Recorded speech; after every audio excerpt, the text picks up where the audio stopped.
This story begins with the petitioner's request being granted and her wish being fulfilled. But before that, the woman in the dark veil decides to ask our heroine something. She wonders if the girl really wants her wish to come true. In response, our heroine only smiles, since she had already decided everything for herself long ago. Meanwhile, events unfold in one majestic castle of the city. The whole family gathered around the table to enjoy the meal. At this time, Her Highness is distracted by a servant who came with important news. It would not be proper to announce this during dinner, but His Majesty ordered something to be conveyed to the woman. It appears that the kingdom's army has surrendered to Carlo's empire, and dark times have arrived for all present. And tomorrow at noon, we can expect Emperor Carlo to pay them a visit. And all 5 princesses are required to attend the welcoming ceremony. But the girls are very surprised that they all have no right to refuse. Then one of the princesses asks to tell their father that they understand everything and will carry out his order. However, the girl's sister indignantly reports that various rumors are circulating in the empire. Emperor Carlo is considered a cold-blooded and ruthless tyrant. He is even called a bloodthirsty ruler, since he overthrew his own brother for the throne. After this, can one really hope that such a person will show mercy? Moreover, there are rumors that Carlo plans to take one of the princesses hostage and make her his empress. Panic breaks out among the sisters, and even Riley can't stop them. Then, one of them gets up from the table and attracts the attention of everyone present. After this, the pink-haired girl announces that she is ready to leave first, since lunch is already over. However, her sister is very angry that she pretends that none of this concerns her. At the same time, Liliana leaves the dining room and closes the door with sadness in her eyes. Suddenly, a servant appears before her, who must convey words intended only for her personally. As the man prepares to take our heroine to the office, Liliana realizes that the time has come. Right now, they will give the princess as a hostage, who will belong to the new emperor. And it won't be Riley, who has great authority among the sisters. And even the other princesses will not be needed by Emperor Carlo. At this moment, the servant notices that the girl has somehow frozen in place. The whole point is that Liliana is destined to become the emperor's hostage. In fact, this world belongs to the novel of the pink-haired princess, who will not be abandoned. It so happens that this princess with pink hair is our heroine. At the same time, the maid calms the girl and asks her not to be sad. After all, becoming an empress means that she has risen to the top and received many advantages. But if Liliana were the main female character, then there really wouldn't be anything to worry about. The beautiful pink-haired heroine melted the emperor's heart and was loved by everyone.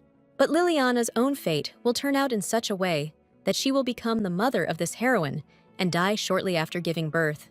This is what usually happens in romantic fantasy stories, where the protagonist's mother dies early. Instead of a happy, long life, Liliana will be made a hostage, after which she will not receive a drop of love from the arrogant emperor. It all began with the history of the small kingdom of Nieta, which produces high-quality magical stones.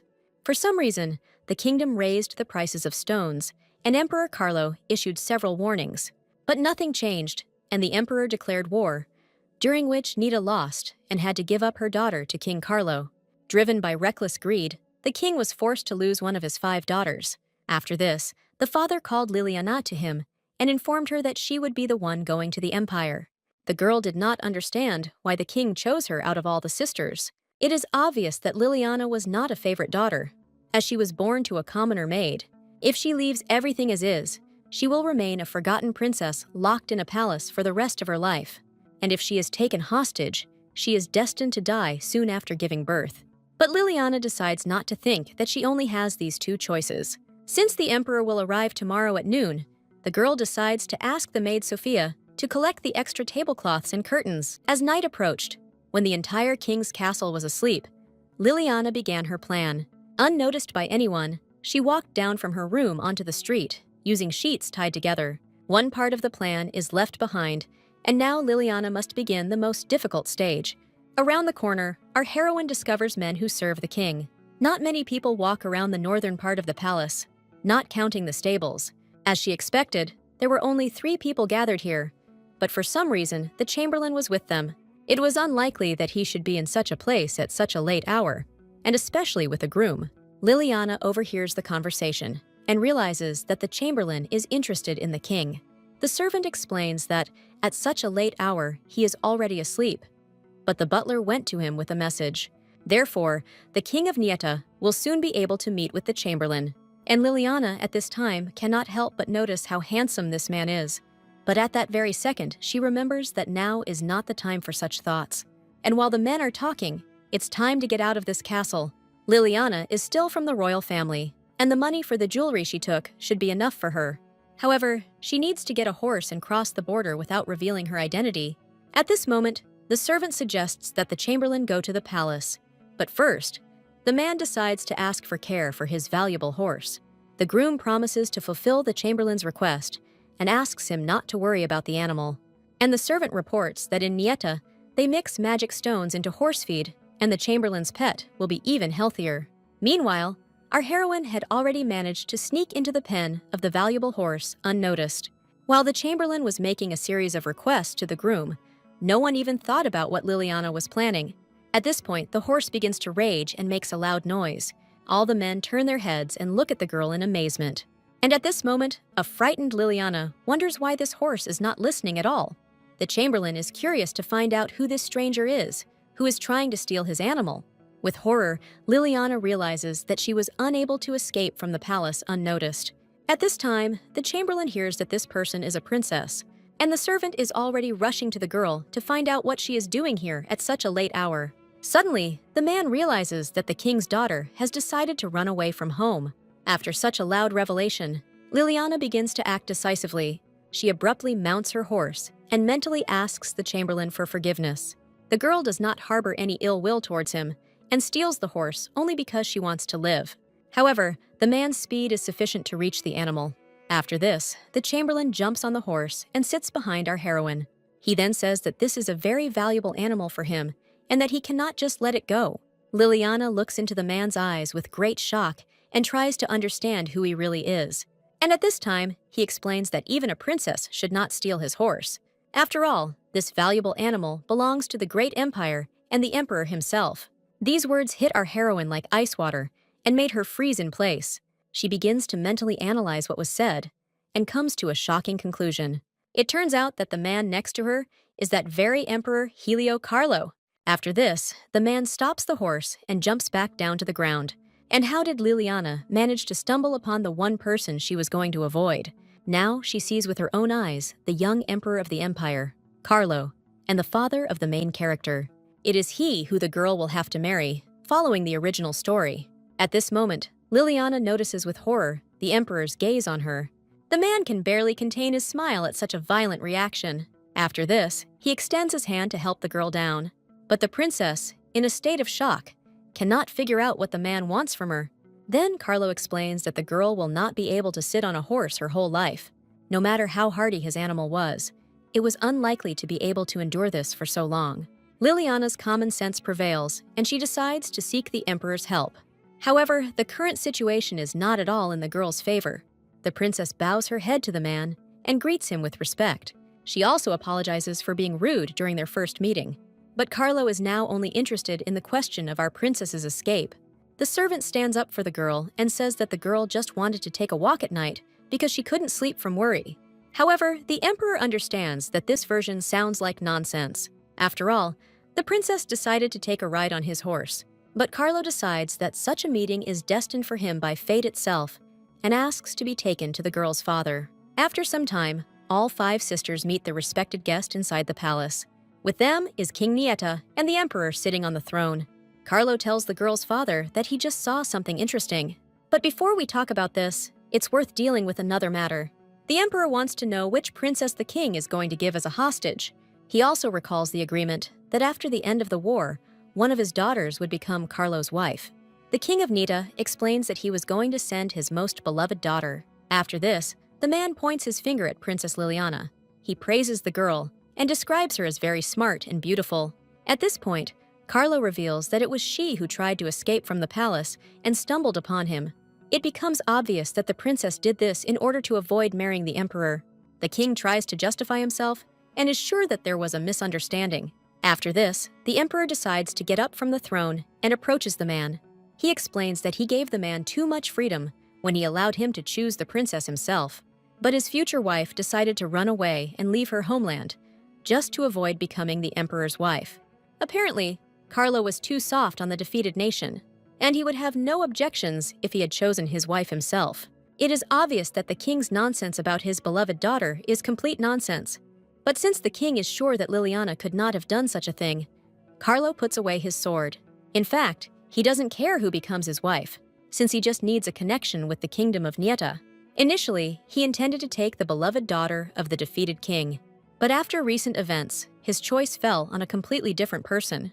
No matter how hard Liliana tries to avoid her fate, she will not be able to change anything. All of Carlo's attention is now focused solely on our heroine. The emperor then announces that the king must make another agreement with him. If Liliana is truly his beloved daughter, then he must grant the right of inheritance of Nieta to the child born in their marriage. At this moment, everyone present begins to whisper in horror, and the king turned completely pale and even lost the power of speech for a moment. With a threatening look, the emperor asks whether his father really cannot take such a step. Gritting his teeth and his dignity, the king decides to agree to Carlo's terms. After this, the emperor suggests going ahead with the wedding as originally planned. He decides to speed things up and organize the ceremony in 3 days. Time flew by very quickly, and it was already the morning of the 3rd day. Liliana was shocked when she saw her carriage for the first time. It looks 100 times better than the one the late queen used. Sophia explains that this is exactly what they say. Like it's better to be the tail of a dragon than the head of a snake.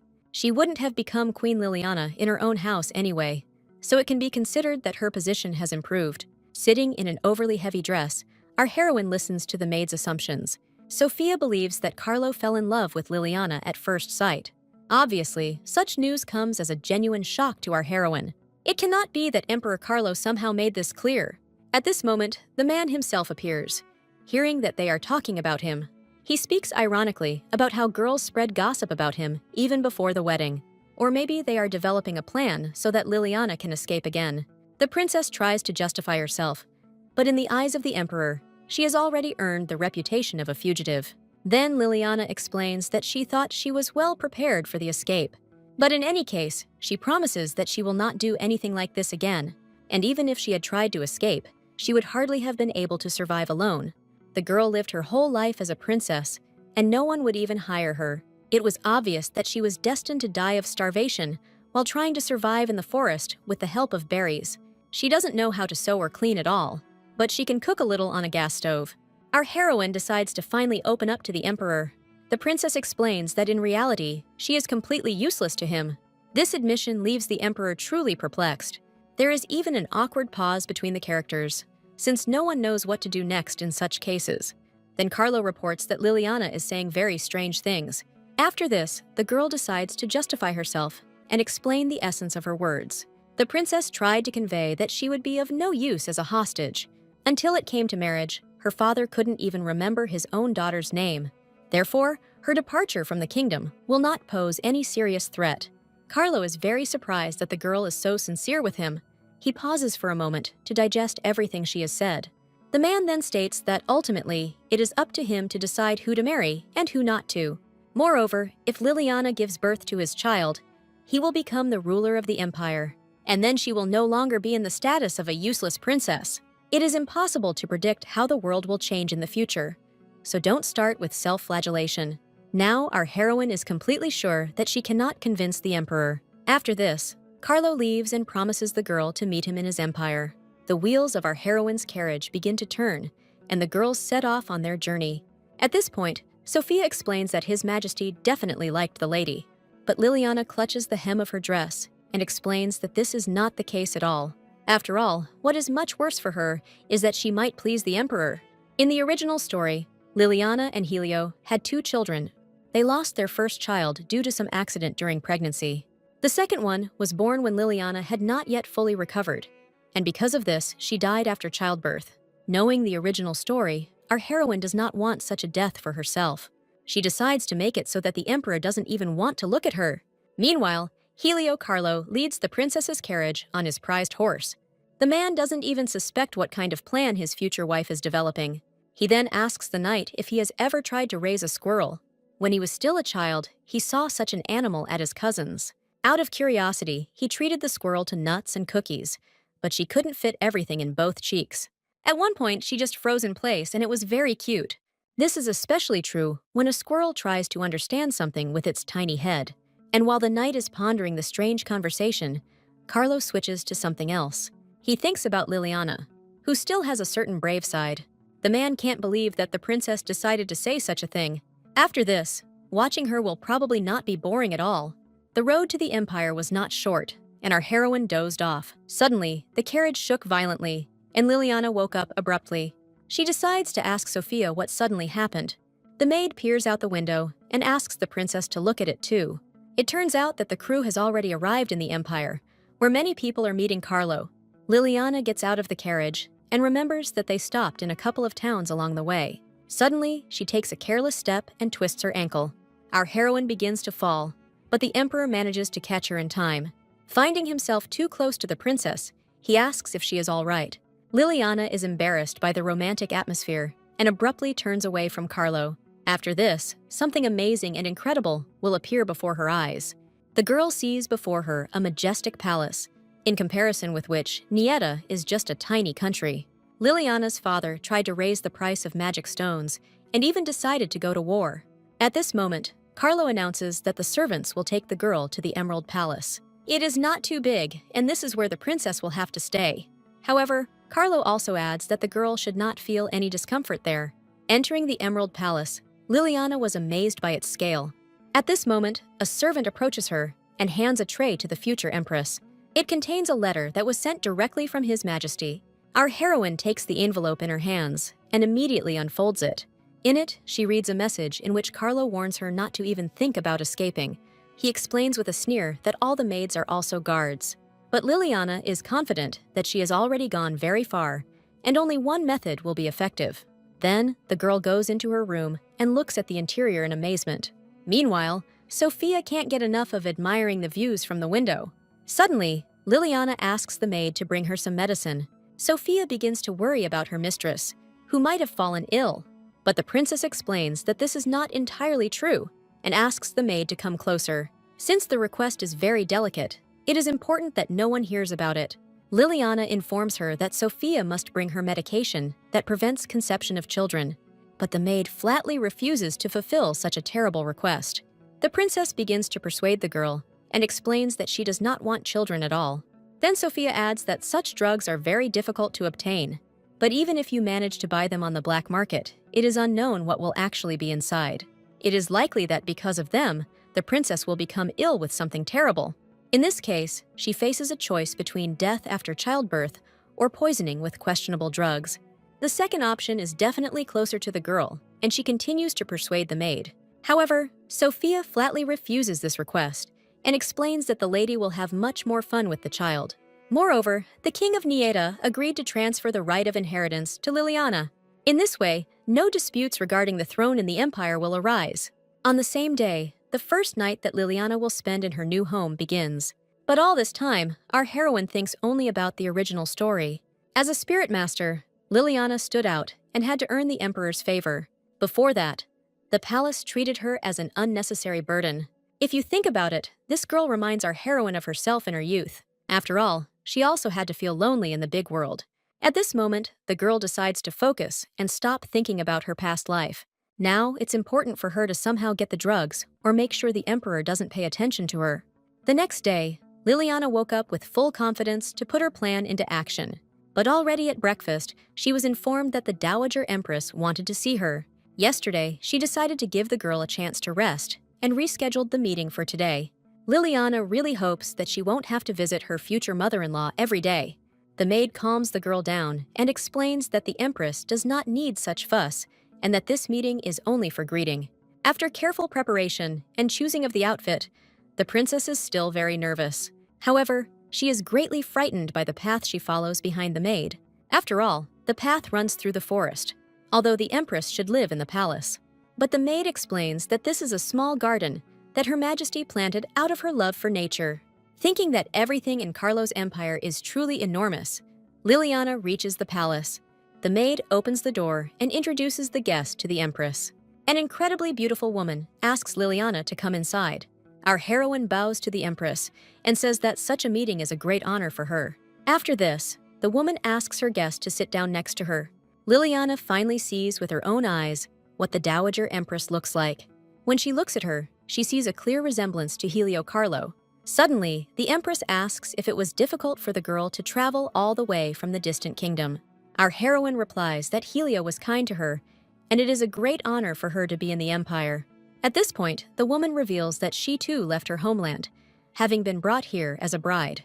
Liliana didn't even know that the Empress was a political hostage. She also became part of the imperial family at a young age and missed her home country. Her homeland was a peaceful place, full of sunshine and lush vegetation, and although the woman's body ended up in Carlo's empire, her heart always dreamed of home. She didn't even care about the young emperor after she gave birth to him. After all, the Empress was constantly in a state of melancholy, and because of this, the boy grew up without ever knowing a mother's love. Liliana was shocked by such frankness from her future mother-in-law. But at this point, the woman apologizes for only talking about herself. She just wanted to say that if the emperor seemed too cold, then Liliana should understand him. In the original, the relationship between Helio and his mother was not very warm, and perhaps the woman regrets her actions. And the widow reports that she heard that the young people no longer have casual conversations. Liliana is outraged by such rumors, since her conversation with Helio is more like that of prey in front of a predator. At this point, the Empress invites the girl to drink tea together sometimes. Our heroine happily agrees, although they say that it is often better not to meet with your mother-in-law, and the Empress also asks to tell her something interesting about Helio. At this moment, the voice of servants is heard, announcing the arrival of the emperor. The man stops in his mother's room and watches what is happening with curiosity. The woman continues to calmly drink her tea, and Liliana jumps up from her chair in surprise. The emperor says that he has come to pay his respects to his mother, but the princess's appearance surprised him. Helio did not expect that the Empress would be interested in his future wife. Liliana feels like the atmosphere has become very cold because of the relationship between mother and son. She decides to leave them alone and not interfere with the cold conversation. The girl leaves and Helio and his mother watch her go. The man then wonders why his mother would suddenly pay attention to government affairs or his work. The Empress explains that she was thinking of starting to do this, but these words only make Helio grin maliciously. Most likely, it's simply that Liliana is the same kind of hostage that his mother once was. These words pierce the Empress's heart like a sharp blade, but Helio just demonstratively turns away and suggests that his mother do what she wants. In any case, she still won't be able to return to her homeland. The Empress could barely hold back her tears from such cruel words. Meanwhile, Liliana runs as fast as she can away from this place. She could not tolerate such coldness in the communication between her son and mother for long. Suddenly, Liliana herself does not notice how an obstacle appears in front of her. The princess runs into a stranger with fiery red curls. Our heroine clutches her bruised nose and asks the girl for forgiveness. At this moment, the atmosphere around finally ceases to be warm. The injured Empress begins to loudly express her indignation at the girl who dared to knock her down. After this incident, Liliana gets back on her feet and apologizes once again to the injured party. However, the girl's words about her being an empress do not give our heroine any peace. At this moment, Liliana's maid informs her of the stranger's status. This is the honorable daughter of the duchy, Lady Visty, who is a candidate for empress. Our heroine begins to remember this character in the original. In the novel, only one other person was mentioned as the empress, and that was Visty. She was a villain who harassed the original protagonist, and it was this girl who was the main culprit in the termination of the first pregnancy. However, Liliana doubts that Visty has already been officially recognized as empress, but even in this case, the girl behaves as if she is the rightful mistress. Visty repeats her question threateningly and demands that Liliana identify herself. The girl behaves very arrogantly, and it is completely unpleasant to be around her.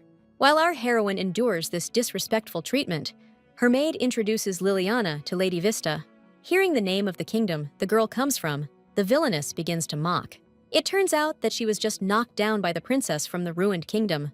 Liliana restrains herself from being rude to the candidate for empress, who occupies a higher position.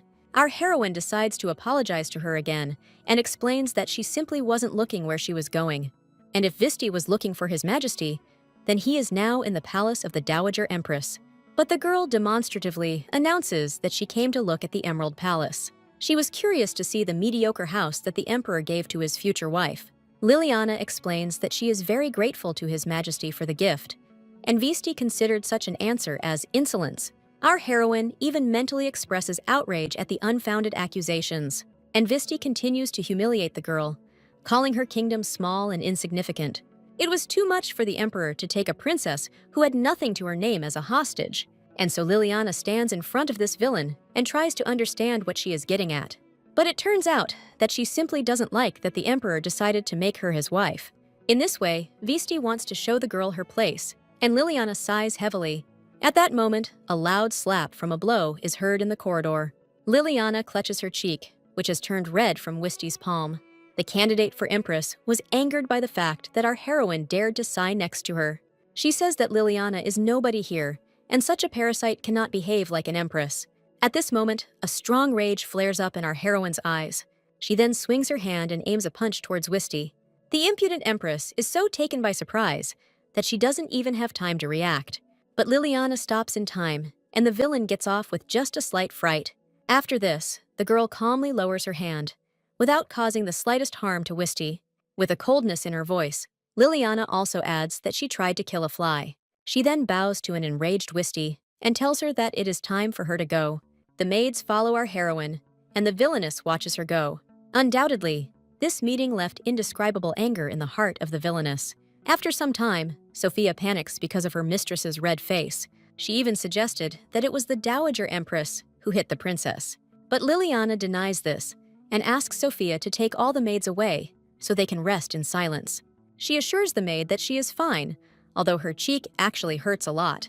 Our heroine tries to relieve the pain with ice and thinks that it would be worthwhile to return the favor to Visty. However, she is glad that she did not respond to the candidate for Empress with the same slap. Nothing good would have come of it if she had hit someone higher in status than herself.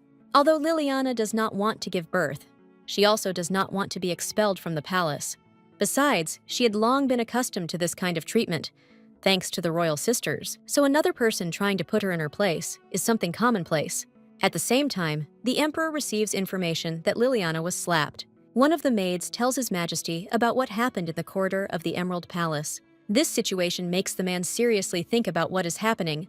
After some time, Liliana wakes up from bright rays of light falling on her bed. She discovers that there is no one in the room, and it is unknown how long her sleep lasted. Our heroine remembers that she asked Sophia not to disturb her. Fortunately, the swelling on my face went away, as they were able to deal with it quickly. While Liliana was examining the redness on her face, someone knocked on the door. The girl immediately runs to the entrance, thinking that Sophia has arrived. She opens the door and is surprised to find Helio standing on the threshold. Liliana stands in her pajamas and is lost at the sight of the emperor, and the man understands from the girl's appearance that she has just woken up. He heard that the princess had not left her room since early morning. Liliana explains that she simply felt unwell. However, the girl assures the emperor that she is already feeling better. But the attentive Helio immediately notices a red mark on her cheek, and our heroine can't understand why he's staring at her like that. At the same time, the girl decides to ask what brought the emperor to her room. Helio replies ironically that he doesn't need a reason for his visit. After all, he entered his wife's room, and not some stranger's. And if there is only one good reason why the emperor can come to his wife's chambers. At that moment, a million thoughts start running through her head. Liliana even imagines herself in the courtroom.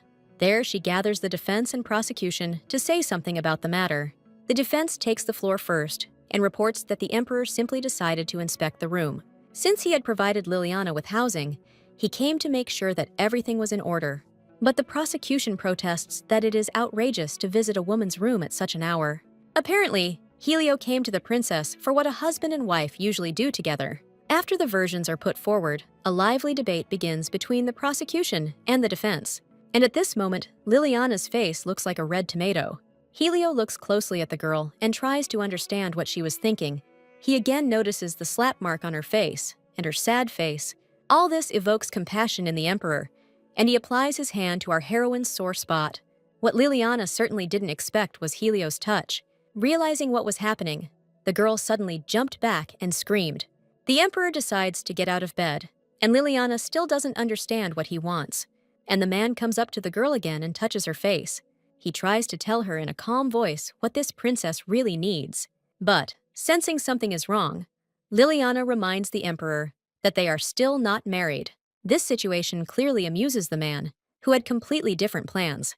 He starts laughing loudly after he understands the girl's thoughts. He then pokes Liliana in the reddened cheek, and she cries out in pain. Helio explains that the princess is much more interesting than she seems, and in fact, he came to ask if someone had done something to his future wife. Realizing that they are talking about her cheek, Liliana decides to lie and says that she simply fell. However, for the emperor, such an excuse seems like complete nonsense, especially since he knows about the slap in the face from Visty. But for Liliana, much in this situation remains unclear. She thought Lady Gavial would make a big deal out of the situation. After thinking for a while, the emperor decides to ask the princess directly. He heard that Lady Gavial was in the palace today, and it was probably she who hit the girl. And the maids say she could be the next empress. At this point, Liliana decides to completely agree, since there is no point in denying it anymore. She also explains that it was for this reason that she endured the humiliation. At the same time, Liliana is going to do this now and in the future. The emperor is very surprised by this decision and does not understand why the princess has set herself such a goal. Is it really necessary to endure humiliation when she is provoked? And if the two had started a fight, it would have ended worse for Liliana. But since the princess has already decided everything, the emperor is ready to take her under his protection. Because of this, she will no longer have to endure bullying and ridicule. After this unusual conversation, Helio says goodbye to the girl and leaves. Finally, he suggests waiting for the coronation ceremony and discussing what Liliana thought so absurdly about today. At first, Liliana did not understand his words, but then the full meaning of the sensitive topic finally dawned on her. At the same time, Helio can't stop thinking about how mysteriously the princess is behaving. Previously, she spoke out very boldly and was not afraid to speak to someone's face, and now she's all depressed, just because Gavial hit her. The emperor takes a few more steps forward and suddenly stops. He understands that the problem is not at all that the girl is depressed. Most likely, Liliana simply did not expect to receive protection from him. This guess does not please Helio at all and makes him think. After some time, our heroine goes down to the dining room to have breakfast. But instead of eating, the princess just moves her spoon around her plate. Sophia notices the strange behavior of the lady, and it seems to her that Liliana does not like the food. However, the girl tries to assure the maid that this is not the case at all. Liliana wonders in her mind if anyone else can hear this noise. All this time, the girl is haunted by the strange sound of a woman crying in the dining room. Sophia doesn't notice anything at all, and our heroine thinks that this may be due to fatigue. But Liliana can't stand this crying any longer and gets up from the table, and she tells the maid that she urgently needs to go to the restroom. After this, the princess goes down the corridor of the palace in search of the mysterious cry. Although perhaps she also misheard all of this, because she was extremely tired. Suddenly, Liliana hears the mysterious crying near her again. Nearby, she sees a door, behind which that same noise is heard. Wherever you looked, the sound of crying was definitely coming from behind that wall. But before the mysterious door, all sorts of fears begin to creep into your head. Yet she decides to overcome her fear of ghosts and find out what is in this room. Our heroine takes hold of the handle and carefully opens the door. Inside, she encounters a huge cloud of dust that makes it difficult to breathe. Suddenly, someone's surprised voice addresses the girl. Out of the corner of her eye, Liliana notices a small creature with wings. The fairy-like girl can't believe that anyone can hear her. She looks with a fascinated gaze at the man who first noticed her. Not only can the girl hear her, but she can also see her. All this time, our heroine cannot even move from surprise. She is shocked to meet an elemental in person. The first requirement to become a spirit master is the ability to see elemental beings. In the novel, Lilith was a prominent spirit master who formed a contract with two elementals at an early age. Thinking about this, our heroine remembered that Helio did not have such abilities.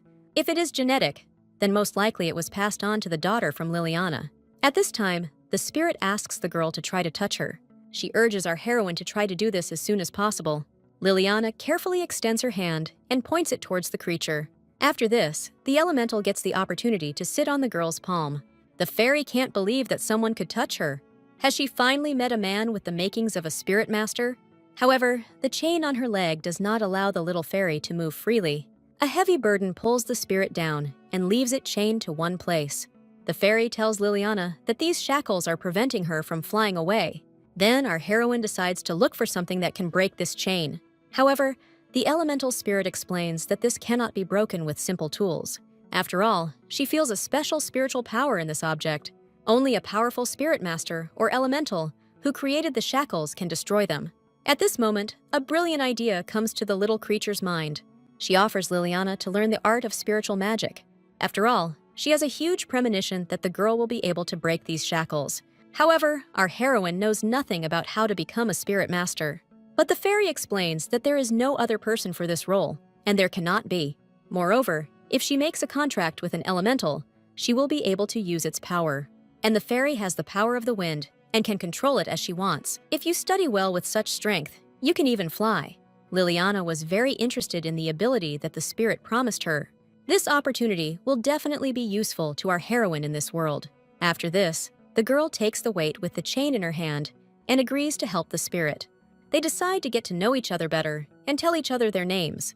The fairy is very glad to meet you and says that her name is Choo Choo. After some time, the day comes when the wedding of the emperor and the princess is to take place. Since early morning, Liliana's maid has been preparing her mistress for the celebration and reminds her that it is time for her to go.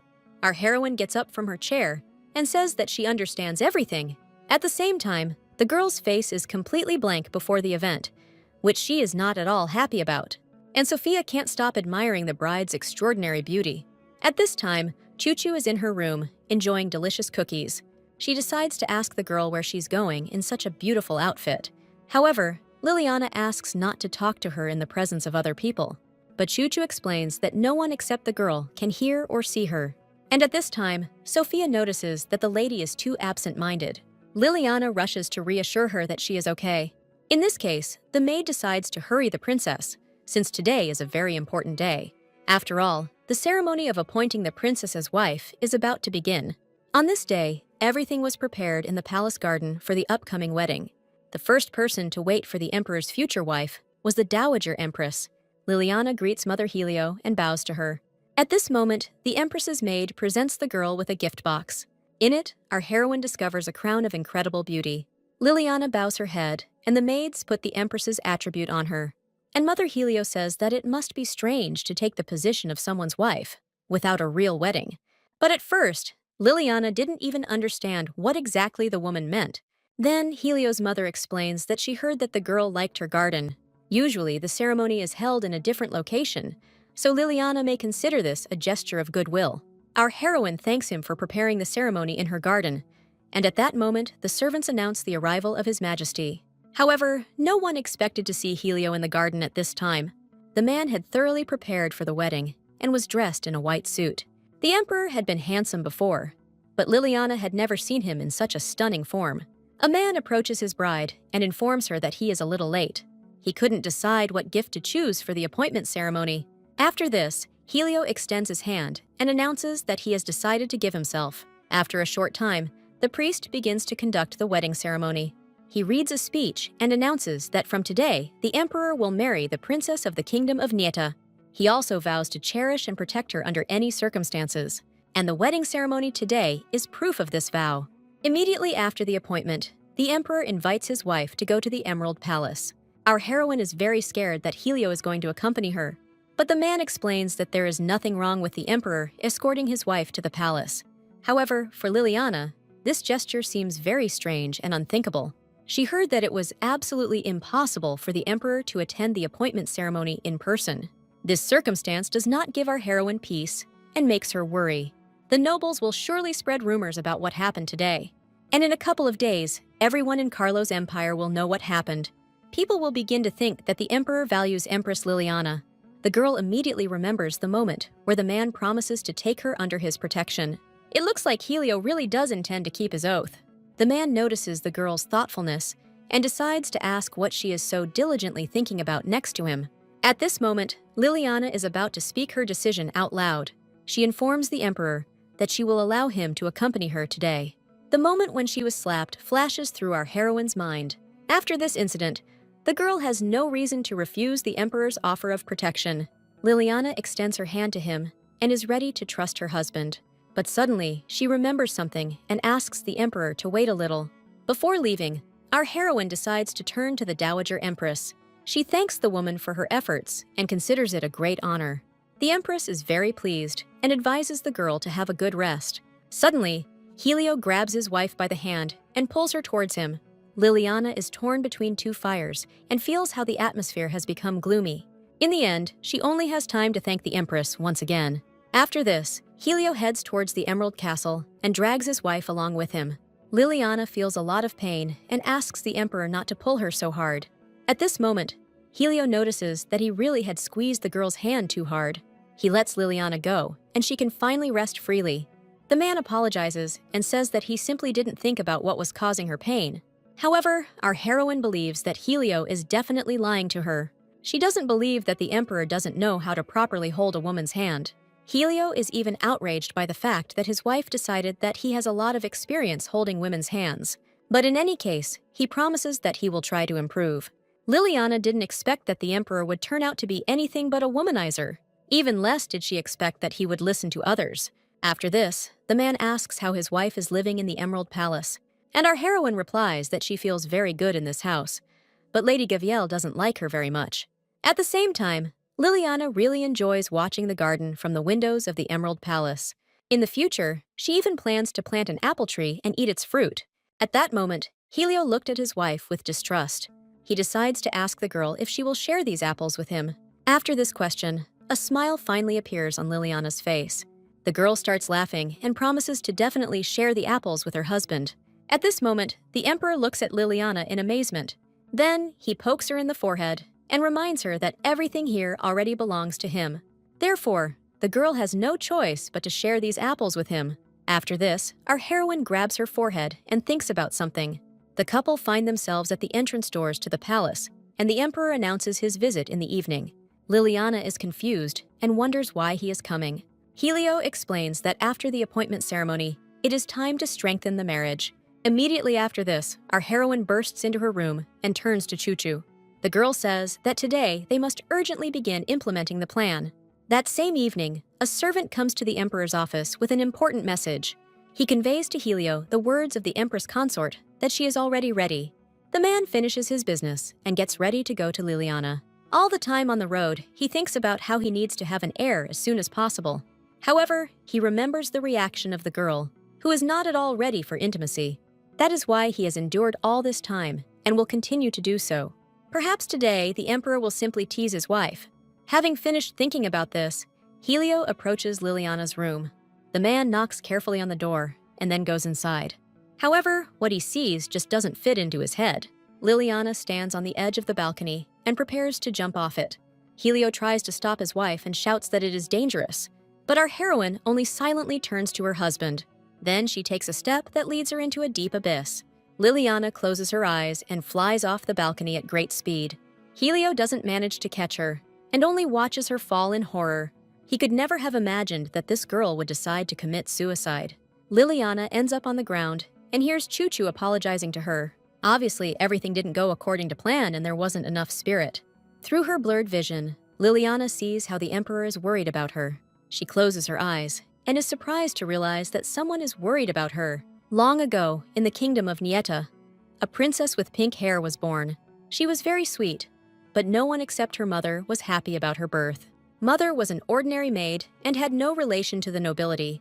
The princess, who was born by chance, drank tea that tasted like plain water and was not sad. And all this because she loved her little world, and her mother was kind to her. But this happiness did not last long and was shattered in an instant. Then the other sisters began to bully the girl and even hit her. Forgotten by the king, this girl never had a voice. Everyone in the kingdom pointed out to the unfortunate woman her place, which was below the baseboard. The children considered her a dirty and disgusting creature and humiliated her in every possible way. The princesses even said that Liliana's mother was simply lying and had given birth to another man's child. Only such words made the girl stand up for herself and fight back. However, even at these moments, she stopped with trembling hands. Liliana understood that she shouldn't beat her sisters for humiliating her. After all, in that case, her mother will be punished, and it won't make things any easier for either of them. When the girl was being flogged for threatening Priscilla, she realized something. Then she was in pain, not at all, from the blows that inflicted wounds on her.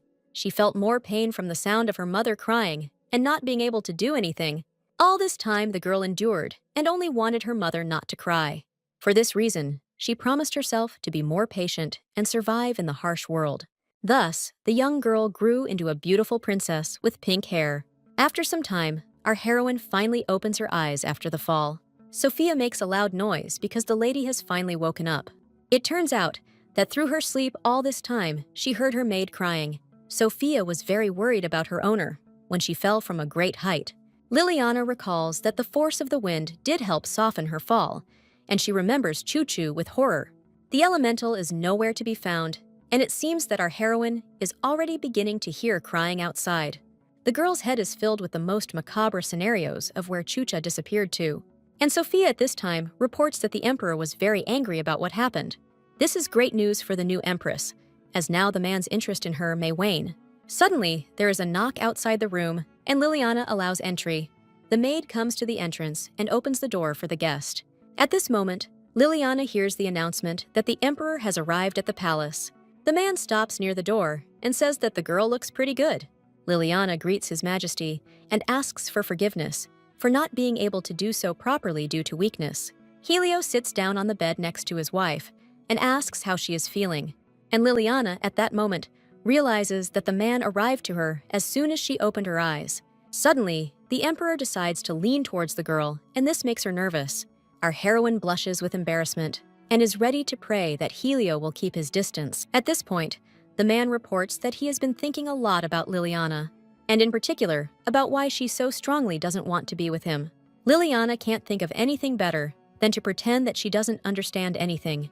After this, Helio decides to assume that the incident with his wife was not accidental. But our heroine denies this thought and says that everything happened unpredictably. However, the emperor saw with his own eyes that the girl did it on purpose. He wonders why Liliana did this, and whether he is really that scary to her. But after thinking a little, the emperor comes to the conclusion that this cannot be. After all, he understands his situation, and no one has ever complained about his appearance. In this case, Helio decides that the whole problem lies in his difficult character. However, judging by the confident conversations with him, this is also not a reason for Liliana. After all, other people are simply trying to avoid the emperor for various reasons. Then, our heroine says that before she only communicated with her mother and Sophia, she also had to maintain contact with her sisters, who disliked her. And for the first time, a man talks to her and tries to flirt. In this case, the emperor completely ceases to understand what could be the reason for the girl's strange behavior. Helio was in a hurry to unite the families in order to give Liliana power. After these words, our heroine remembers that the emperor should have been angry with her. But based on this conversation, he is genuinely interested in her feelings. All this makes Liliana confess her sincere feelings. Despite her fear of revealing herself, she still decides to answer the emperor's question. Having gathered her courage, the girl tells Helio about her fears. She starts by saying that she doesn't need the power he talks about at all. All our heroine dreams of is a calm and peaceful life. And Helio explains that this is impossible in the imperial palace. Then, Liliana imagines how things will develop if she has a child. Without sufficient power, the heir will face many dangers. And if a child is hit by a noble person, then Liliana can only ask him to endure it. And if he dies, the girl will grieve alone. After growing up, when the time comes for marriage, the child will be sold altogether. Without enough power, our heroine won't be able to influence this in any way. Although she can endure humiliation herself, she does not want such a fate for her child. This revelation greatly shocks the emperor and makes him think. What was said penetrated his heart so deeply that his fist clenched with unpleasant feelings. Helio remembers a moment from his childhood when he ran to meet his mother. He was so happy to see her after a long separation that he could not contain his emotions. However, the mother pretended that she simply did not notice her child. At that moment, something finally collapsed in the heart of the future emperor. It is not surprising that being ignored by his mother became a huge pain for him. At the same time, the woman was immersed only in her own thoughts and problems and did not notice the boy. Immersed in his memories, Helio felt that pain all over again. From his appearance, Liliana guesses that the emperor has encountered something similar. But he drops this topic and asks if he understood correctly that the girl does not want an heir. Our heroine is very glad that Helio understood her thought and agrees with his assumption. She even adds that she doesn't want to live as peacefully as if she were already dead. The man pokes his finger into her cheek and tells her that she is surprisingly open in front of the emperor. Since the emperor understands her feelings, he suggests that she focus on her recovery for now. Finally, Liliana decides to clarify whether Helio is really not angry with her. But the man turns to his wife with a smile and replies that he doesn't even understand what she means. And should he be angry because of her refusal to share the emperor's bed or her unwillingness to have an heir? To close this topic, Helio explains that he is not angry at Liliana specifically. If he were looking for someone to get off on, a girl would not be the first candidate. After this, the man leaves and asks the girl not to do anything reckless. Our heroine is left alone and tries to understand what it all was. Could it be that the emperor was really worried about her all this time? At this moment, Sophia runs up to the girl and scolds her for speaking to the emperor like that. Liliana apologizes to the maid, and she thinks for a moment. Sophia reports that she has made a decision regarding the hostess's request.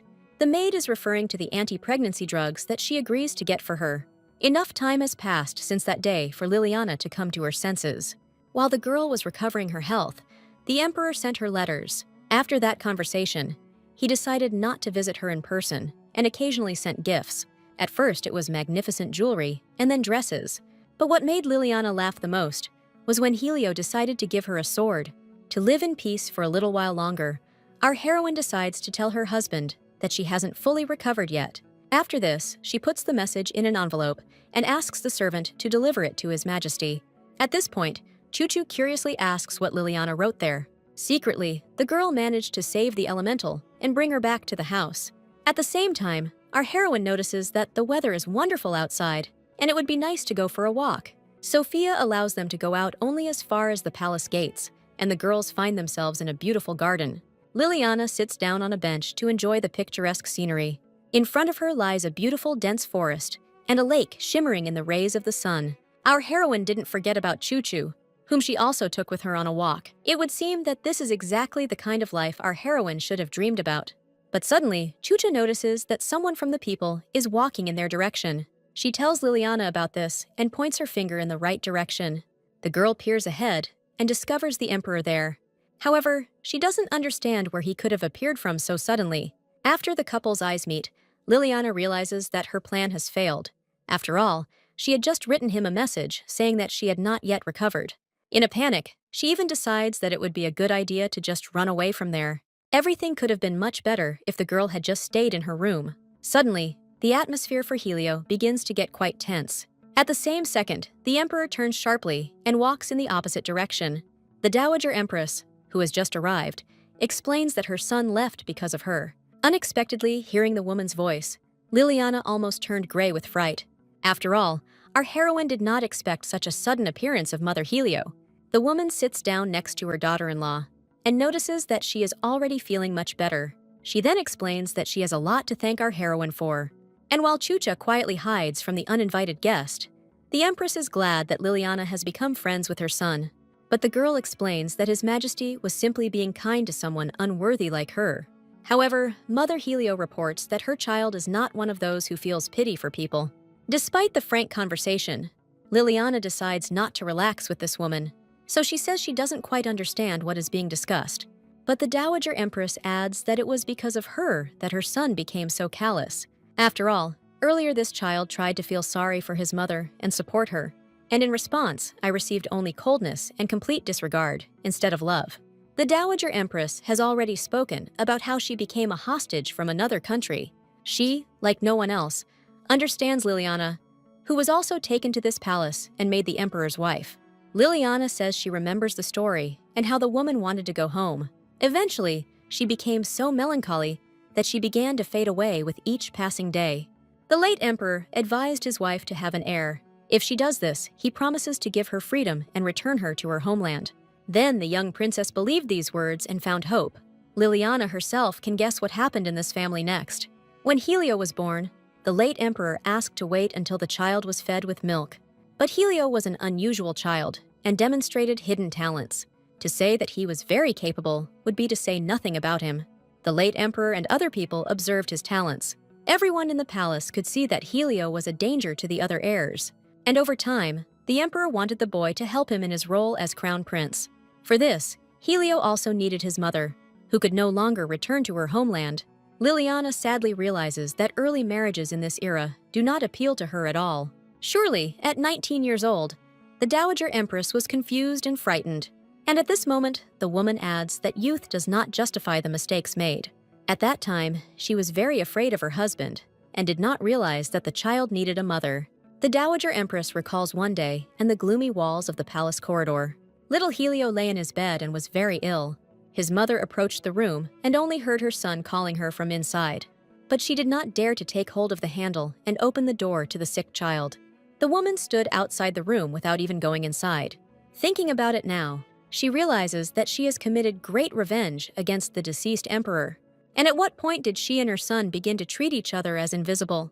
When he returned from the battlefield, he greeted his mother only at the palace gates, and one day, Helio started a rebellion and seized the throne that belonged to his father. Then, he told his mother that now she would never be able to return to her homeland. When the woman heard this, she realized that everything had come back to her like a boomerang. And now her son Helio was filled with anger, just like she was. After this, the Dowager Empress asks if Liliana understands why she is telling her this. Our heroine realizes that this is not just advice that the woman decided to share. She clearly wants something from the girl, and then she decides to sit on her lap. Liliana explains that she does not consider the woman to be entirely to blame for everything. And anyway, this is too complicated a question for someone insignificant like her. Therefore, the girl asks not to continue this conversation any further, and the Dowager Empress realizes that the king of Nita was a cruel man and abandoned his daughter. The woman understands her daughter-in-law's feelings and is not going to ask much from her. After such a heartfelt conversation, Liliana decides to say goodbye to the emperor's mother. Now our heroine can calmly return to her quiet room. Meanwhile, the Dowager Empress does not take her eyes off her daughter-in-law and is thinking mysteriously about something. If Liliana had chosen the culprit, the late emperor would have received the most severe punishment. But if you look at it this way, Helio had to bear the retribution of the Dowager Empress alone. And yet, if you have to choose a side, the girl is more inclined towards the Empress. At this time, Choo-Choo begins to become very indignant because Liliana is avoiding that person. She is sure that the girl was simply attracted to her pretty face. But our heroine can't say anything to Choo-Choo or make any choice. And after a couple of days, Liliana decided to focus on honing her spiritual skills. However, a knock at the door interrupted her training and forced her to stop. After this, Liliana gives permission to enter and thinks that she has gradually managed to grasp the essence of magic. At that moment, the servant reports that the Dowager Empress personally prepared and sent food to the emperor. Our heroine really likes the fact that the mother is trying to improve her relationship with her son. However, while Chucha is gorging himself on cookies, the servant adds that Helio has thrown out all the food. This news makes our heroine very worried about this state of affairs. Of course, on the one hand, one can understand Helio's actions and his rejection of his mother. But is it worth taking such extreme measures without thinking about public opinion? Although this no longer matters, since Liliana refused the Dowager Empress's offer. As the maid heads for the exit, our heroine tries to understand why Helio threw out the food. Choo-Choo decides to assume that the emperor likes the girl, and this makes Liliana scream. The maid immediately turns around at the cry, as she has not yet managed to leave the room. Our heroine felt awkward, because at this rate, the maids would think she was strange. After all, no one even has any idea that the emperor's wife is actually communicating with an elemental. That's why, after this incident, Liliana asks Choo-Choo not to talk to her when there are people around. Finally, the room is at our heroine's disposal, and she decides to continue training. She was interrupted right in the middle of her lesson, and now she has to start all over again. Liliana concentrates and imagines herself being entangled in snakes. After this, many glowing lines form around her body. Spiritual magic begins to work, and the girl feels that there is very little time left, and Choo-Choo is anxiously awaiting the moment when she will be able to free herself from her shackles. At this moment, Liliana finishes her training, and the spiritual being praises her for her excellent result. Now they are both confident that the girl will do even better next time. Liliana has already grasped the essence, and all that remains is to focus on increasing her strength. However, on the same day, our heroine receives a strange request from the emperor. As a legal spouse, the man asks the girl for permission to sleep with her. It turns out that one elderly raccoon won't leave Helio alone and needs to escape somewhere. Now, Liliana understands that in this way, the emperor is trying to hide from his mother. The man promises that he will not lay a finger on his wife without her permission. Resting his feet on the girl's shoes under the table, Helio reports that she has never met such an observant emperor. Liliana immediately becomes embarrassed and asks her husband to stop doing this. Her cheeks immediately turn red, and her gaze becomes completely focused on the man. Liliana can't stop admiring the emperor's beauty when he smiles. The girl is even sure that no sacred painting can be as beautiful as it is. Liliana's hands reach out to the man who fascinates her so much. But at that moment, our heroine stops and throws these thoughts out of her head. This strange behavior does not go unnoticed by the emperor, who is perplexed. After this, he puts his cup of drink on the table and decides to sort out the situation. Helio gets up from his seat and appears behind our heroine. He slowly leans towards the Empress, and she feels a strong emotion. Right now, the man is so close that it makes you feel uneasy. And at that moment, Helio declares that in this dress, Liliana looks like a chicken. At first, our heroine doesn't even understand why the emperor decided to joke like that. After all, he himself sent her this dress as a gift, and it took a lot of effort to fit into it. However, Helio is now more interested in why. At the moment of their conversation, the girl suddenly shouted the word no. He is sure that his wife thought of something that made her embarrassed, but Liliana tries in every way to avoid answering and says that she will prepare a separate room for Helio. However, the emperor insists on sleeping with the girl in the same bed. Otherwise, rumors will spread that the empress kicked her husband out. But Liliana doesn't care at all how she will look in history, but she clearly imagines what rumors will spread tomorrow after their overnight stay. And yet, it is unlikely that the ruler will break his word, that he will not lay a finger on the girl. But Helio's humorous hints don't allow our heroine to relax calmly next to him. For now, the emperor asks the girl not to worry about anything and to go to bed. As night falls, the spouses finally find themselves in the same bed. Liliana tries to remain still and can't fall asleep because of anxiety. At this moment, she decides to sincerely thank His Majesty. The girl was very pleased that the man accepted her strange stubbornness.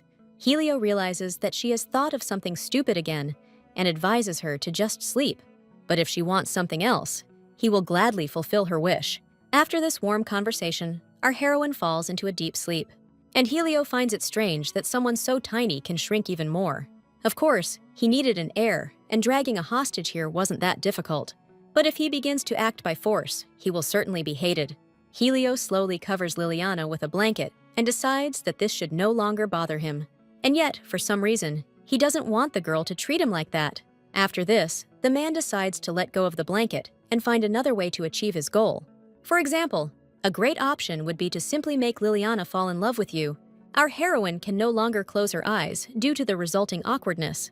The girl does not understand why Helio suddenly appeared so close to her.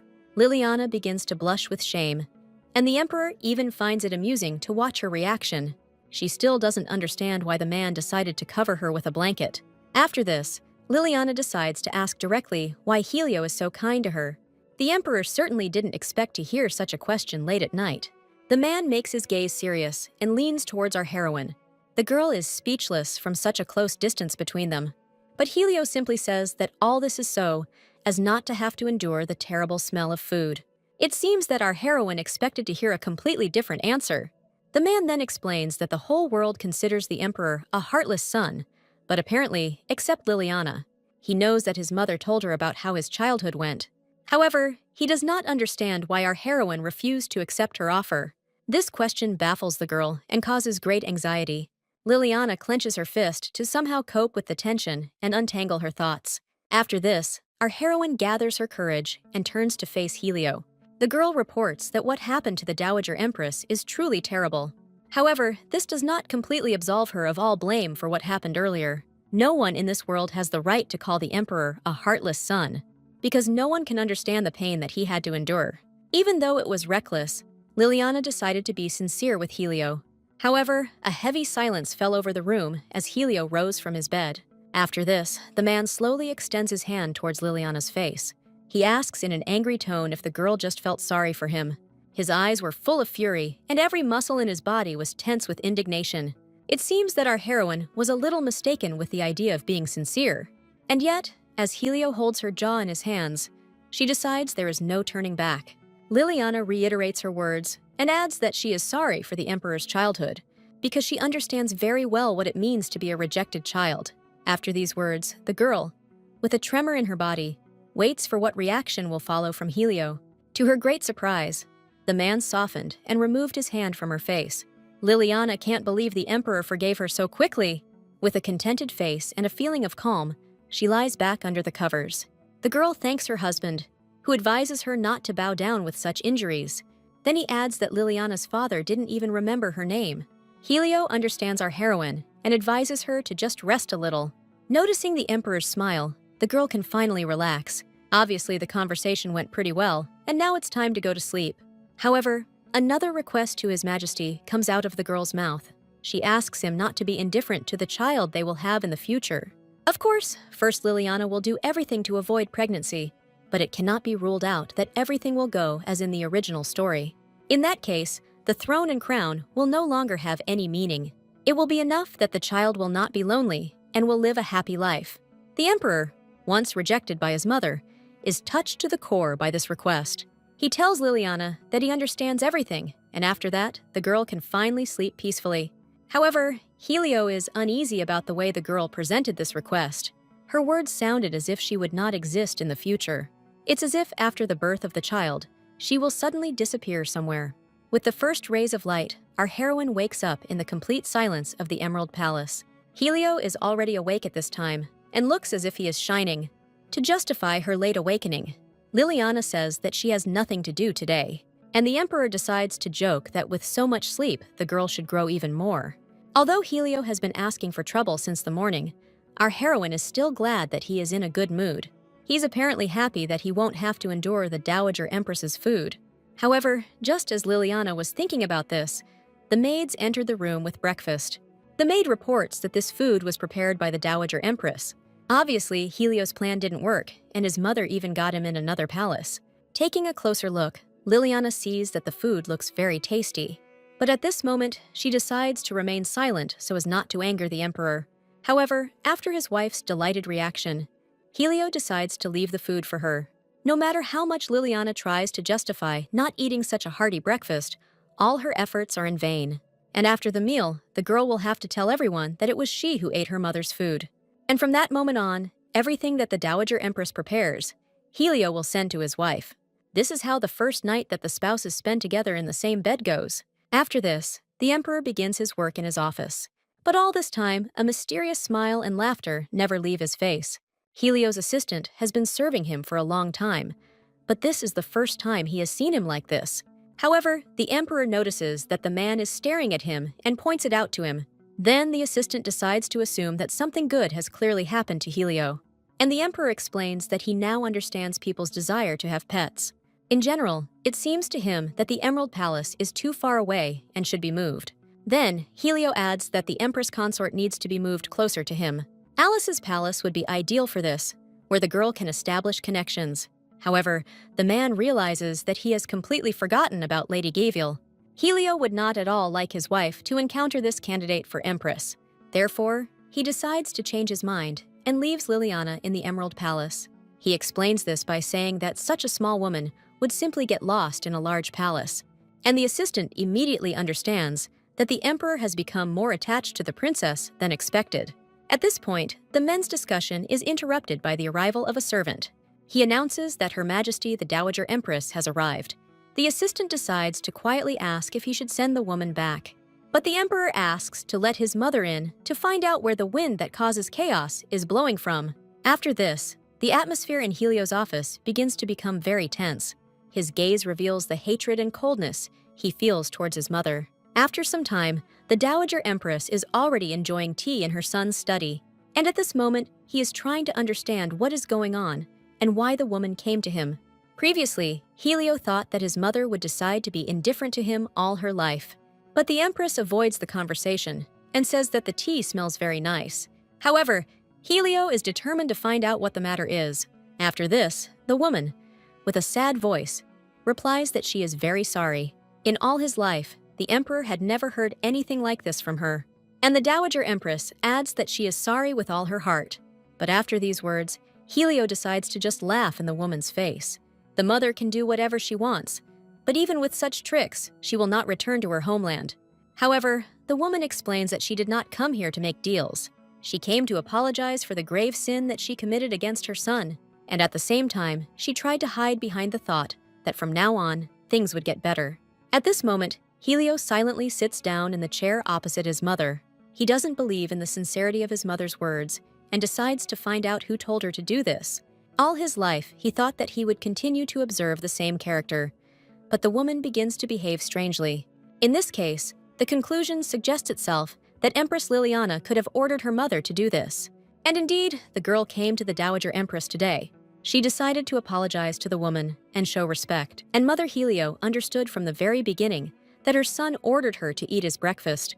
And yet, Liliana felt it necessary to apologize, even though it wasn't her fault. The girl also decided to find out why the woman wanted to improve her relationship with her son. The Dowager Empress explains that this is all because of Liliana.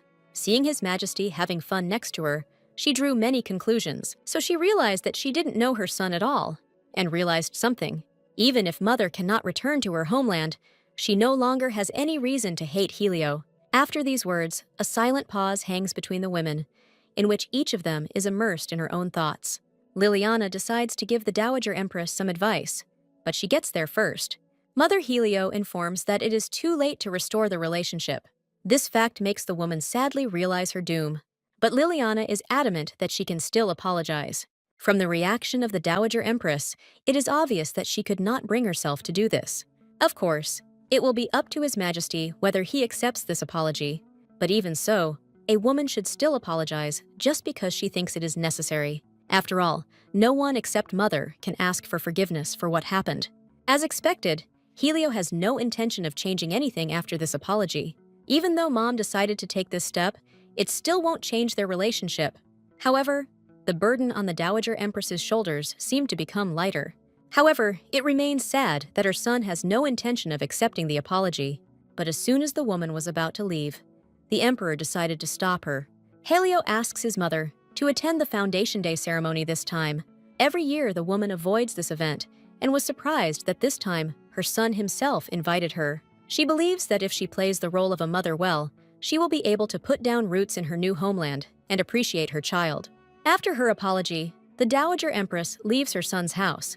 All the time she spends on the road, she thinks about her past mistakes.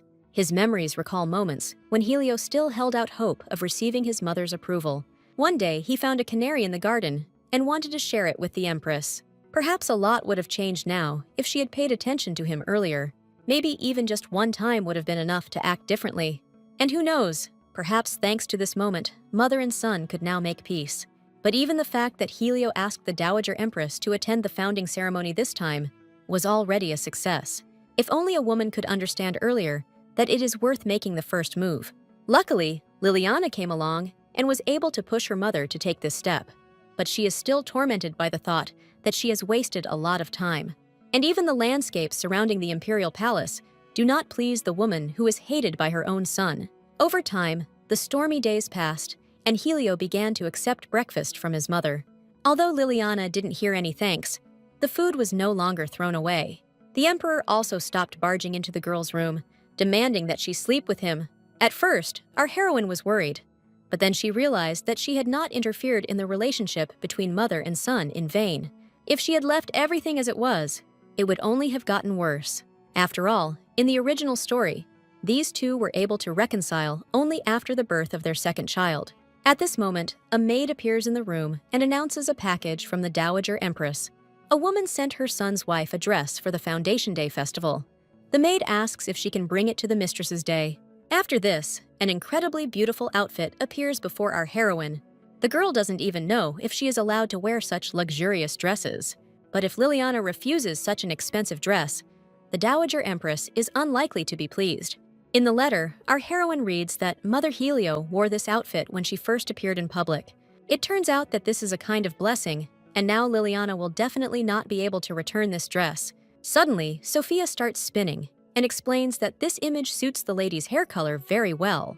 She must be genuinely happy that Liliana has become friends with the Dowager Empress. But when a personal maid suggested wearing sapphire earrings with her dress, one of the maids refused. Sophia was a little upset that the rules did not allow her to wear a dress or jewelry that was the same color as the Emperor's eyes. However, Liliana decides to calm her down and shows her other earrings, which she really likes. On the day of the founding festival, a large number of people gathered in the Empire. All the aristocrats filled the hall where the celebration was taking place. Lady Gaviel looks stunning as always at this event. People are saying that she will most likely be the one to have His Majesty's first dance. After all, the Empress consort is a foreigner, and Lady Gaviel will one day become a true Empress. Liliana benefited from such talk, as she did not intend to attract unnecessary attention. And while the Emperor appears in the ballroom, our heroine plans to sit quietly on the sidelines. It is obvious that Helio thoroughly prepared his image for such an event. He raises his glass and thanks those gathered for the honor. The Emperor also adds that their family will not forget the loyalty of these people. Helio's first dance is about to begin, and Liliana decides to slip away unnoticed. While our heroine gets lost in the crowd, the Emperor comes down to the guests. Lady Gaviel is already mentally imagining Helio inviting her to dance. When he is near, she is already confident in the attention he has shown her. But suddenly, the man passes by and does not even notice the candidate for Empress. At this time, Helio notices Liliana and asks why she is hiding in the corner. The Emperor extends his hand to his wife and asks her to come to him. It is impossible to convey the mixed feelings that arose in our heroine at that moment. And Lady Gaviel is ready to burn with anger because of such blatant impudence. But everything around them no longer becomes important to these two. At this time, the Emperor's assistant and his mother cannot hide their emotions. Liliana, in response, extends her hand and touches her husband's palm. And at that moment, he asks permission to invite her to the first dance. Of course, under such circumstances, Liliana cannot refuse. The girl replies that this invitation would be a great honor for her. After this, our heroine and the Emperor begin to dance in front of the entire audience. Helio notices that the girl is very nervous and asks her about it. And Liliana explains that this is her first public appearance in Carlo's empire. Dancing with the great Emperor in front of everyone is very exciting, and Helio is very flattered by these words. He explains that the mother of the future king really does need to be a good speaker. Liliana is shocked that Helio announced in front of everyone that their future child will become king. Of course, it will not be difficult for this person to put these words into practice. But our heroine did not at all think that Helio was going to put his child on the throne. When the dance ends, Liliana decides to take advantage of the confusion and escape. While everyone is pestering the Emperor with questions, our heroine goes out onto the balcony. Suddenly, Lady Gaviel's menacing voice seemed to strike the girl in the back. The woman was clearly unhappy that the Emperor gave the first dance to someone else. Liliana realizes that this is quite a good reason to be angry. But still, she had no intention of quarreling with the candidate for Empress. The girl decides to lighten the atmosphere and compliments the woman. At this moment, a wicked grin appears on Lady Gaviel's face. She wonders if Liliana finds it unpleasant to be around her. Our heroine is shocked by this statement and explains that this is not true at all. But the woman reports that during the conversation, the Empress consort hid behind her fan. Some people might misunderstand this, or it might be really difficult for Liliana to be open. After these words, the atmosphere around the girls became even more terrible. Lady Gaviel adds that in some countries, people who lack confidence hide their faces when speaking. The woman explains with a sneer how rude and impolite this looks. Liliana realizes that the woman quickly realized that she was not versed in the customs of the empire. At this moment, the villain's steps head towards our heroine. Coming closer, Lady Gaviel informs her that the Empress is occupying a position she is not worthy of. Liliana doesn't answer her rival and looks away. There are already too many people watching them, and it is necessary to remain calm. If they haven't reacted to Lady Gaviel's words yet, it means they haven't decided whose side to take. Now the people are faced with a choice, either in favor of the future Empress or in favor of the current one. Even though Liliana is a consort, the Emperor still showed that she is his chosen one. In this case, our heroine decides to act in public. She abruptly removes the fan from her face, causing confusion in the villain. After shedding a few tears, Liliana explains that she didn't mean to do anything bad. Then she grabs her cheek and asks not to reprimand her again. The girl explains that Lady Gaviel had already taught her a lesson during their last meeting. But the woman is unhappy again, and has she really done something wrong again? When Liliana takes the villain's hand, she can no longer hide her anger. She pushes away the Empress, who is upset. At this point, people begin to whisper that there was an incident where Lady Gaviel slapped the Empress. Even though she is part of the duchy, such an act is still an act of disobedience to the imperial family. And if she behaves like this now, then how arrogant will she become as an empress? For the rest of the time, Liliana covers herself with a fan, which shows uncertainty. Our heroine deliberately used this gesture for her own purposes, to cover up her smile. At this moment, another female voice is heard on the balcony. The appearance of the Dowager Empress proved to be a salvation for our heroine. The woman decided to ask how she felt after her first dance with His Majesty. Liliana replies that she had already managed to rest during the break and decided to communicate with other noble ladies. After this, the Dowager Empress turns her attention to Lady Gavielle. She wonders if she really did reprimand consort Liliana. To this, the woman replies that she simply gave the girl advice about the laws of the empire. However, Mother Helio does not understand how one can give advice with the slap that was given to Liliana, and the training of the Empress consort could wait until Lady Gavielle had risen above her in status.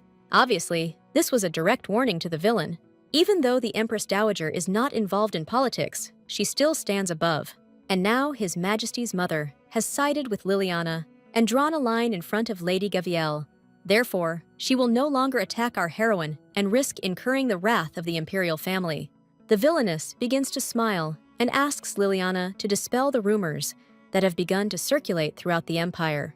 But the girl is not particularly happy that all the arrows are flying at her again.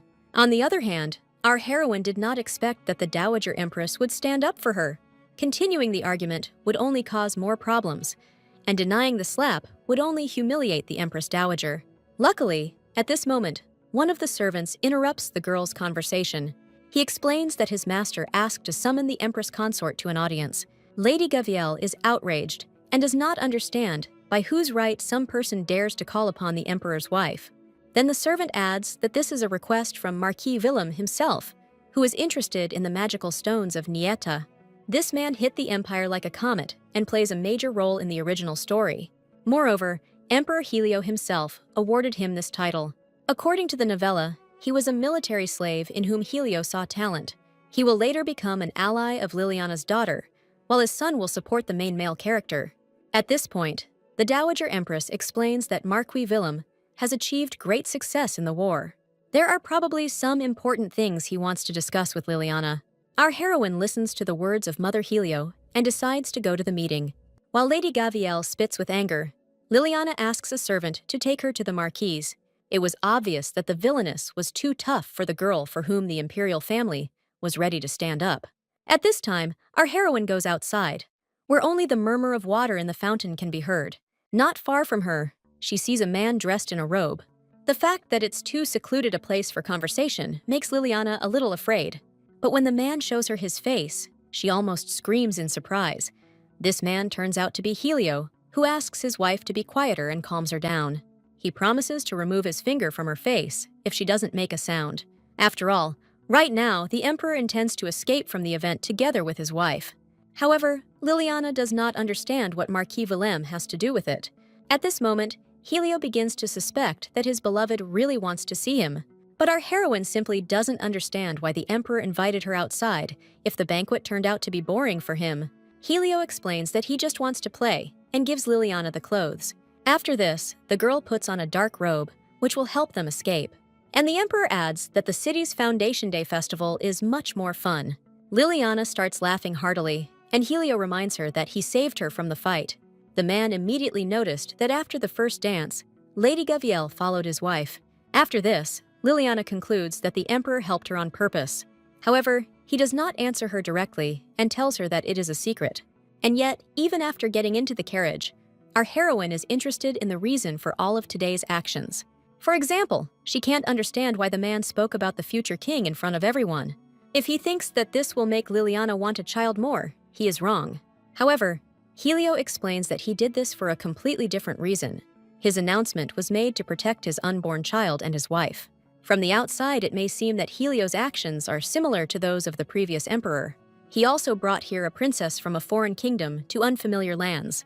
However, Liliana is sure that despite all the similarities between Helio and his father, he is very different from him. It seems that the girl should tell the emperor that he is not like that at all. But who is she to tell him this without really knowing him? If Liliana accidentally says something wrong, it could hurt him. Having thought about all this, the girl says that if the emperor is sorry, then let it be twice. Helio once promised his wife that he would protect her from Lady Gavielle. Obviously, today's act was already the second one. All Liliana wants is to survive in this world full of dangers. And Helio replies that his wife's will to live is much stronger than it seemed. But the life of the main character was far from pleasant. However, Liliana is sure that even in the worst life, you can find pleasant moments. Just at that moment, an incredible fireworks display explodes in all directions above the spouses' heads. Our heroine presses herself against the window to get a better look at this spectacle. But Helio begins to worry greatly about the girl and asks her to be careful. However, Liliana no longer hears the warnings, as all her attention is focused on the fireworks. The Emperor thinks for a moment and decides to enjoy the spectacle as well. But before that, Helio takes the girl by the hand to protect her from the flashes and loud noise. The man explains that it is very dangerous to lean against the window in such a situation, and Liliana is now undoubtedly confident that she will be right again. Even if things aren't so great in life, good things still happen. And again, this modest girl with pink hair made the great emperor think. In the city, the day of the founding festival is indeed more joyful than in the palace. Once in the square, Helio wonders if this is the first time Liliana has seen fireworks in her life. But our heroine explains that she has already seen them, and every time this sight causes her delight. However, she adds that the last time this happened was a very long time ago. At this moment, Liliana realizes that she knows the fireworks from a past life, but she has absolutely no memory of how she died or when she saw the fireworks. She knows for sure that this is not the first time she has seen them, but not in such a busy place. In a past life, this place was somewhere very far away and much higher than it is now. Helio notices that the girl has stopped answering him and is thinking about something. Liliana apologizes and decides to change the subject by suggesting something tasty to eat. In fact, the Emperor agrees that it wouldn't hurt to fill our bellies. He takes his wife by the hand and pulls her to some unfamiliar place. Liliana is not at all comfortable walking in this position, but Helio just doesn't want to lose her in the huge crowd. Because of the girl's short stature, she should stay closer to the man. After a short time, the spouses have a delicious shashlik in their hands. Liliana is shocked that such delicious food can be found at a simple market. While our heroine enjoys her meal, Helio asks her to call him simply by his first name. After all, among the common people, someone might hear that Liliana is calling His Majesty and cause a commotion. In this case, our heroine suggests that the man call him Sir. She notices that the Emperor enjoys street food. However, she wonders where he gets the money that commoners use. It turns out that the man had prepared for this date in advance. At this moment, he notices that the girl has dirtied her hand and decides to wipe it with his handkerchief. Liliana decides to calm down and not get carried away by the fact that the Emperor himself is courting her. After this, Helio gives her his handkerchief, which has the family coat of arms on it. He even advises the girl to boast about such a gift to someone. Liliana replies that she is very grateful, but would not like to find herself in such a situation again. Then, our heroine looks ahead and sees an archery competition there. Helio explains that he doesn't particularly like this kind of entertainment, as it attracts a lot of attention. Suddenly, the host starts looking for the next participant, and Liliana decides not to miss the chance. The girl raises her hand and volunteers to be the next shooting volunteer. However, she explains that the guy standing next to her will be the one doing the shooting. It was very unexpected for Helio that Liliana would decide on such a stunt. While the host asks the tall guy to come forward, the Emperor tries to comprehend what is happening. He promises that someone will have to be scolded for this a little later. And yet Helio decides not to refuse to participate and comes forward. The host warms up the crowd with intrigue about how many points this guy can score. Meanwhile, the Emperor takes up a bow and focuses on the target. After a while, the crowd of observers already loses count of the number of hits. People admire the fact that this guy never missed. As expected of the Emperor, he excels in marksmanship and accuracy. He must be used to performing in public and not even nervous. Suddenly, a guy running past the crowd knocks down Liliana. The girl can't do anything about the fact that they started pushing her out. A little more, and she will be completely lost in the huge crowd of people. Suddenly, her husband's hand gently grabs hers, and the girl's panic evaporates. Liliana no longer had any hope that the Emperor would be able to find her among the people. However, one can say with complete confidence that he will never lose such a girl. Looking into his eyes, our heroine blushes and becomes embarrassed for a moment. It seems impossible to take your eyes off his piercing gaze. But Helio was still able to bring Liliana to her senses when he instructed her to stand only in the front row. After these words, Liliana feels that something is wrong with this story. Of course, the Emperor doesn't have many people with whom he can communicate openly. But is it really necessary to be so protective of a girl he barely knows? Perhaps this is because in the future, Liliana is supposed to become the mother of his child. However, in that case, Helio would not have put her in danger. After all, this ruler is truly a mysterious figure for our heroine. So Liliana and His Majesty spend a wonderful evening among the common people. Returning home, the emperor decides to ask if everything is all right with his wife. After all, he returned the prize for first place, which was a gold decoration. But for some reason, Helio doesn't mention that he then hit the target 20 more times and received the remaining prizes. It is unlikely that a simple street vendor has a lot of gold that he is willing to give away. That's why our heroine decided to take a simple piece of jewelry as a prize. She explains that a souvenir must first and foremost be beautiful. Helio is upset that the bracelet is not made of gold, and Liliana reminds him of the gifts he gave her. However, after some time, the girl realizes that the emperor just wants to appear caring. She explains that she likes the bracelet, even if it is fake. But the emperor does not give up and explains that Liliana has a lot of jewelry and does not need a fake at all. However, Helio does not understand at all that there is much more meaning behind this decoration. Seeing Liliana's delight at the fake, he becomes deeply puzzled. Then the girl reports that this is the first time she has received something like this from someone other than her mother. This is not just some kind of gift or reward given for rank. At this moment, Helio is again overcome by a wave of strange feelings. He once again sees Liliana's contented face, which she had when she was delighted by the fireworks. Trying to appear serious, the emperor asks the girl not to smile like that, and she remembers that Priscilla said that Liliana looks like a fool when she smiles. However, Helio explains that his wife is very beautiful at this moment. After such an unexpected compliment, Liliana is ready to burn with embarrassment. Trying to cope with her emotions, the girl turns her face away. Liliana stops smiling and becomes lost in her thoughts. And the emperor continues to watch the girl for the rest of the time. Finally, the moment comes when the carriage passes the back gate of the palace. But Helio keeps his eyes on his wife, who is sitting opposite him the whole way. And Liliana can no longer stand the deep night that makes her want to sleep. At this moment, the emperor decides to sit next to our heroine. It's still a long way to the palace, and he advises the girl to take a rest during this time.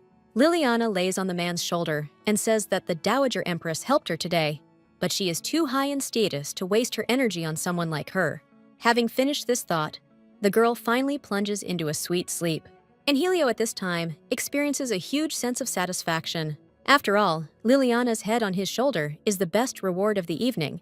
The next day, events unfold in the heart of the Emerald Palace. It all starts with wild screams coming from Liliana's room. The girl jumps out of bed and cannot believe what she sees. After all this time Helio was sleeping next to her, and she didn't even suspect his presence. Liliana doesn't understand why the emperor has snuck into her room again. Seeing his exposed muscular arms, she decides to cover the man with a blanket. But instead, the blanket falls even lower from the emperor's body. From such muscles and an incredible picture, Liliana falls into a stupor for a moment. But was Helio really sleeping next to her naked all this time? Suddenly, Liliana doesn't even notice how she starts to fall off the edge of the bed. Luckily, the vigilant emperor manages to catch her in time. The man holds his wife tightly and advises her to be careful. After this, he returns Liliana to bed and hugs her. While our heroine is burning with embarrassment, Helio asks her not to make a scene from the very morning. Liliana tries to figure out why the emperor ended up in her room. To this, the man replies that he could not leave the girl to sleep in the carriage. After he brought her to the Emerald Palace, he could no longer leave. The emperor then explains that he will protect his wife in his own way. Liliana understands that if Helio left the Emerald Palace, it would indicate his disfavor towards his wife. Realizing the seriousness of the situation, our heroine decides to resign herself and ask the maid to dress the emperor. However, according to local laws, it is His Majesty's wife who must dress him. Helio even decides to assign Liliana a teacher so that she can better understand the foundations of the empire. Our heroine agrees with this, since yesterday, Lady Gavielle almost managed to insult her. After this, Helio asks the girl if she liked the festival. The second part was obviously more fun than the first, where Liliana had to listen to insults. And the emperor reports that all the preparations for the festival were made by his younger sister Lucia. Liliana understands that the man is hinting at her inaction and explains that the empress usually does this. And His Majesty's wife is a consort, so the princess was in charge of the preparations. After these words, Helio asks that next time it is Liliana who will take care of this.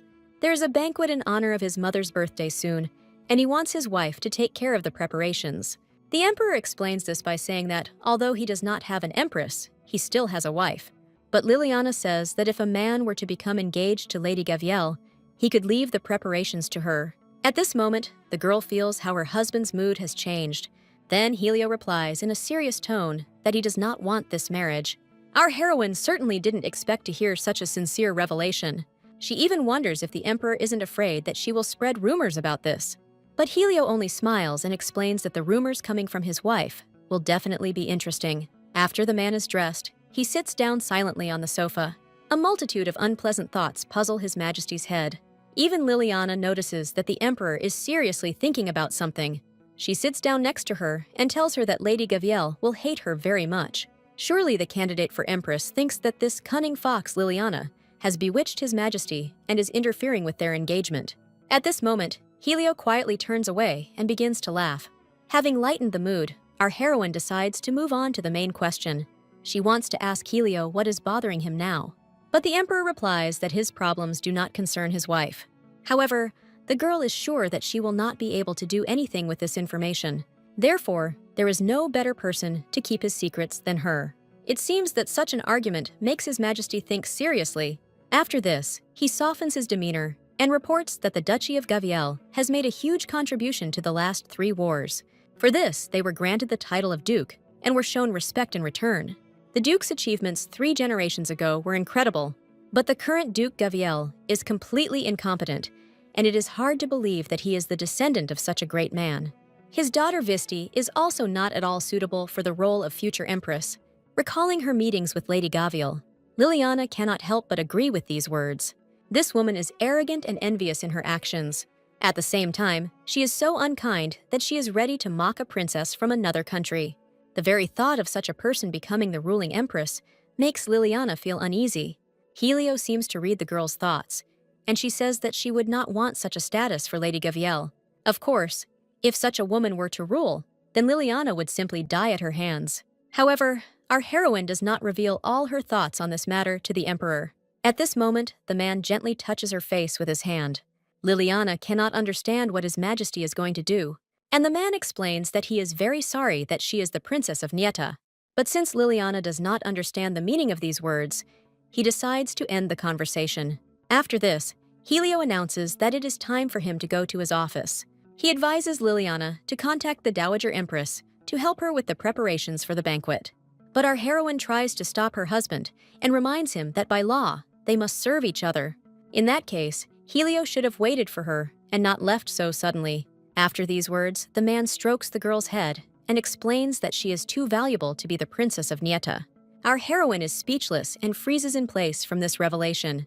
The emperor gets into his carriage and drives away, while the girl watches him go. However, she is still trying to understand what his last words meant. After this, Liliana decides to obey the emperor and goes to the palace to see the Dowager Empress. But the servants explain that at the moment the woman is receiving a guest. Our heroine did not expect anyone else to visit Her Majesty.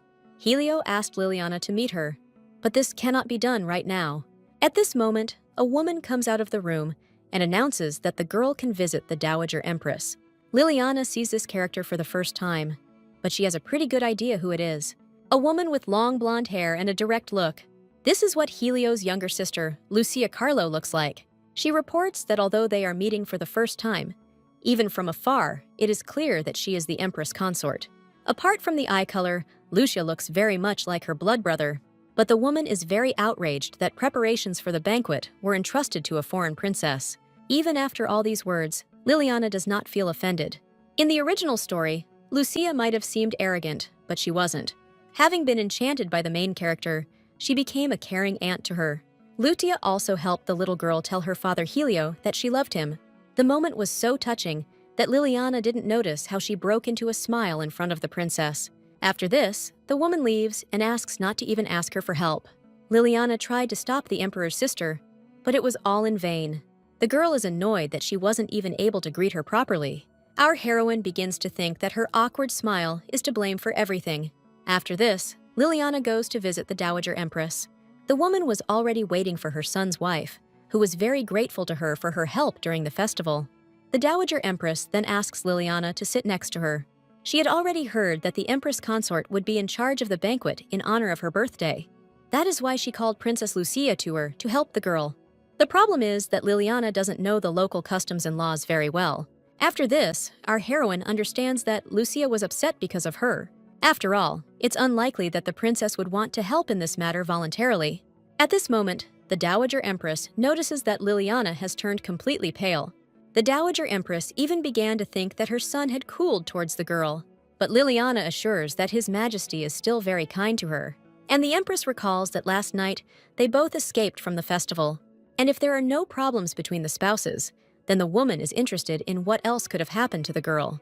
But Liliana decides not to talk about it, and this greatly upsets the Dowager Empress. Seeing such a reaction, our heroine reports that Princess Lucia did not like her at all. Of course, she doesn't mean to say anything bad, and understands why the woman considered her unreliable.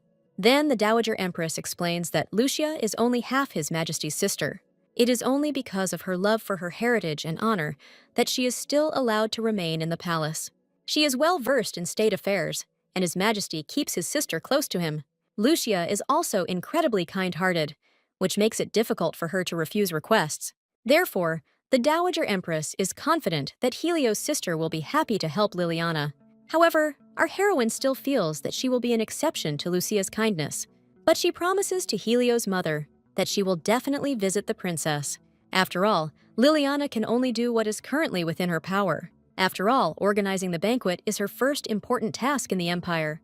However, already on the threshold of the palace, the maid informs that Princess Lucia is currently busy. The maid apologizes and cannot say when her mistress will have free time. Liliana can't believe that her efforts have failed right from the start. Most likely, the princess simply doesn't want to see the girl and is hiding behind the fact that she's busy. If you think about it, even the main character of the novella was not immediately able to get close to Her Highness. After this, Liliana decides to announce that she will wait for the princess until she comes out. After all, Lucia deliberately behaves coldly in order to keep away those who would take advantage of her kindness. But she's not very good at stopping someone who's persistently approaching her. After such a statement, the maid goes to the mistress and asks the guests to wait. She then announces that Her Highness the Princess has agreed to receive Liliana. It is impossible to express in words how happy our heroine was with these words. After the girl's plan worked, she finds herself inside the palace with Sophia. Even from the outside, Liliana had the impression that everything here should be luxurious and elegant. Suddenly, our heroine hears a voice from behind, asking what she is staring at. Lucia still tries to act arrogant and has no intention of being nice to Liliana. But our heroine thanks the princess for freeing up her time for her. However, Her Highness's voice continues to be as cold as an icy wind, and yet, from the original, Liliana knows what kind of person this is and continues to try to melt her heart. She says that she is not entirely familiar with local customs and asks for help in organizing the banquet. At this moment, Liliana notices that in a little while, the princess will give in. The girl decides to tell the story of how Lady Gaviel humiliated her for covering her face with a fan. At that moment, Lucia's hand suddenly grabs the chair next to her. Liliana even freezes in place from the force with which she squeezes the armrest. Lucia becomes incredibly angry and asks the girl to repeat what she just said. Then the princess begins to scold the consort for not knowing even the most basic principles of etiquette. But our heroine explains that her father doesn't even know her name, and all her sisters, except her, were trained in this. However, even so, Liliana watched the maids to learn etiquette. This story makes Lucia think that not all may be lost, and despite her appearance, this alien princess may still be useful. After this, Lucia invites Liliana to sit down and discuss something she definitely doesn't know. Our heroine is incredibly happy that the princess has softened. She sincerely thanks the girl and smiles again. But Lucia begins to think that with such a face, she looks like an idiot. The princess then explains that the birthday banquet should take place in the morning and end before sunset. While the women are establishing communication, the maids watch them with pleasure. Thus passed another day for our heroine in a foreign empire. As night fell, Helio, as always, decided to read a book. However, he has been feeling too tired lately. Everything is swimming before his eyes due to insomnia, which is driving him crazy. At the same time, the emperor learns that Liliana is now in the palace of the Silver Deer with Princess Lucia, but he is worried that at such a late hour, the girl went to his sister. Having learned that all this is for the sake of a banquet, Helio decides not to interfere with his wife. After all, the man appointed the girl to this role so that she could better settle in at court. After this, the emperor turns off the light and decides to try to sleep. However, he slept much better next to Liliana than alone. Now it's hard to understand why he can't sleep without this little woman. Helio even imagines that Liliana is actually lying next to him. Now that she was next to him, he would finally be able to sleep peacefully. A slight smile and a small blush appear on his face. After this, Helio reaches out to the phantom, which is not actually there. Unfortunately, at this moment, the hand hits an empty pillow. For a moment, this situation gives Helio a lot to think about. But since Liliana really isn't around, he doesn't really want to go to bed so early. The following days were spent in active preparation for the birthday banquet. Luckily, Lucia helped Liliana cope with the huge number of tasks. But even with such participation, our heroine still has a lot of work to do. The princess explains that preparations for the foundation day were even more complex. However, Liliana is confident that a celebration of this format should be organized by the future empress, and not her. At this point, Lucia says that it is too early to say that. She recently learned that the servant had ordered the wrong curtains, and the company was not accepting returns. Of course, one could use imperial authority to solve the problem. However, first, Liliana appropriately punished the servant who made the mistake, and she sent the curtains to the slums to be used as blankets. Later, Liliana assessed her remaining funds and ordered less expensive but similar curtains. It seems she has decided to throw herself into her work and is doing even better than Lucia thought. Our heroine explains that she never had money and that this happened often. Besides, common people clearly wouldn't mind some blankets, even if they were made from curtains, and Liliana would have had nowhere to hang such large curtains anyway. Lucia understands that Helio entrusted the banquet to his wife, not only because the position of the ruling empress is still vacant. Time flew by, and the day of the banquet in honor of the Dowager Empress's birthday arrived. However, Lady Gavielle immediately noticed that the curtains looked cheap. Many people around knew that the unsuitable curtains were sent to the slums, and now Liliana is famous there. But Lady Gavielle is only amused by the thought that a princess from a poor kingdom took pity on other poor people. At this moment, the Dowager Empress rises from her throne, and everyone around falls silent. The woman raises her glass and asks all the guests to join her. She then makes a toast and thanks Princess Lucia and Empress Consort Liliana. She would also like to express her respect to her son's wife for caring for the slums. The Dowager Empress also adds that everyone should follow her example. At this moment, all the guests' eyes turn to the girl, and Liliana worries that she has done something wrong. But Lucia says that everything is fine, and the girl just needs to smile. Ahead of all the guests, she sees Lady Gavielle, who makes her feel the tense atmosphere around her. It seems Visty was gossiping about the Empress Consort again. In this case, Liliana decides to publicly thank the Dowager Empress, and she, in turn, reports that, thanks to the consort, His Majesty will not have to worry about those in need. Hearing everyone praising Liliana, Lady Gavielle can hardly contain her anger and envy. Her father would also like the Empress Consort to help his daughter also try her best for the people. At this moment, Liliana feels how the atmosphere around her has become completely gloomy. After all, she perfectly recognizes the man in front of her, who is Duke Grint Gavielle. He is the current head of the Gavielle clan and the biological father of Lady Visty. Next to him, the candidate for Empress feels even more confident. But the problem is that this man will play a role in Liliana's future death. At this point, the Dowager Empress decides to inquire about how the Gavielle family wants to help. The man explains that he plans to send clean blankets to the slums and offer jobs to the people on his estate. As expected, after this, Liliana's gesture with the curtains will lose its meaning. At first glance, there is nothing wrong with such an act. Grint tries to do everything to show his daughter's desire to serve the emperor and care for people. But in reality, he is trying to bring the engagement closer. At the same time, Helio is not at all concerned about the Duchess's ostentatious generosity. Now all his thoughts are occupied only with the Empress Consort. Since Liliana is next to him, he asks how much the girl has learned about the Empire. She replies that she still has a lot to learn, but Princess Lucia has helped her a lot. After this, Helio praises his wife for the beautifully prepared banquet. He is also very happy that the girl has become friends with Princess Lucia. Perhaps Liliana should even take charge of preparing for the next Foundation Day festival. Thus, the Emperor openly declares that he is not thinking about engagement. But the girl doesn't understand why he so openly uses her as an excuse. Suddenly, Liliana turns her head and sees the Duke's cruel gaze. This atmosphere around him really scares our heroine. Even Lucia notices that the Empress consort has turned noticeably pale. The woman hugs the girl and thinks that she is not feeling well. There are many empty rooms in the palace, and the princess invites Liliana to take a rest in one of them. The dowager Empress notices the girl being led out of the hall. She is a little worried that Liliana has suddenly become ill. The observant Helio was also alarmed by this situation, which did not happen without reason. After this, he decides to raise his glass and proceed to the next part of the banquet. The man says that now is the time to listen to the speech. At this time, Sophia escorts her mistress to one of the free rooms. Finding herself in front of someone truly dangerous, Liliana was unable to resist and froze in place. Suddenly, a male voice from behind stops the Empress consort. Liliana turns her head and can't believe her eyes. She recalls that this man stood next to Lady Gavielle during the banquet. The stranger brought 2 glasses of wine with him and said that his name was Ville Gavielle. The mere mention of her last name makes our heroine feel uneasy again. The man explains that he has come a long way to meet Liliana and would not like her to leave. Sensing something was wrong, the girl turns around and says she has nothing to talk about. But the man stands in front of our heroine and tries to understand why she is so afraid of him. At that moment, the wine from Ville's glass spills right onto Liliana. Her dress is ruined and drops of red alcohol run down her face. Sophia begins to get very worried about her highness being doused with wine.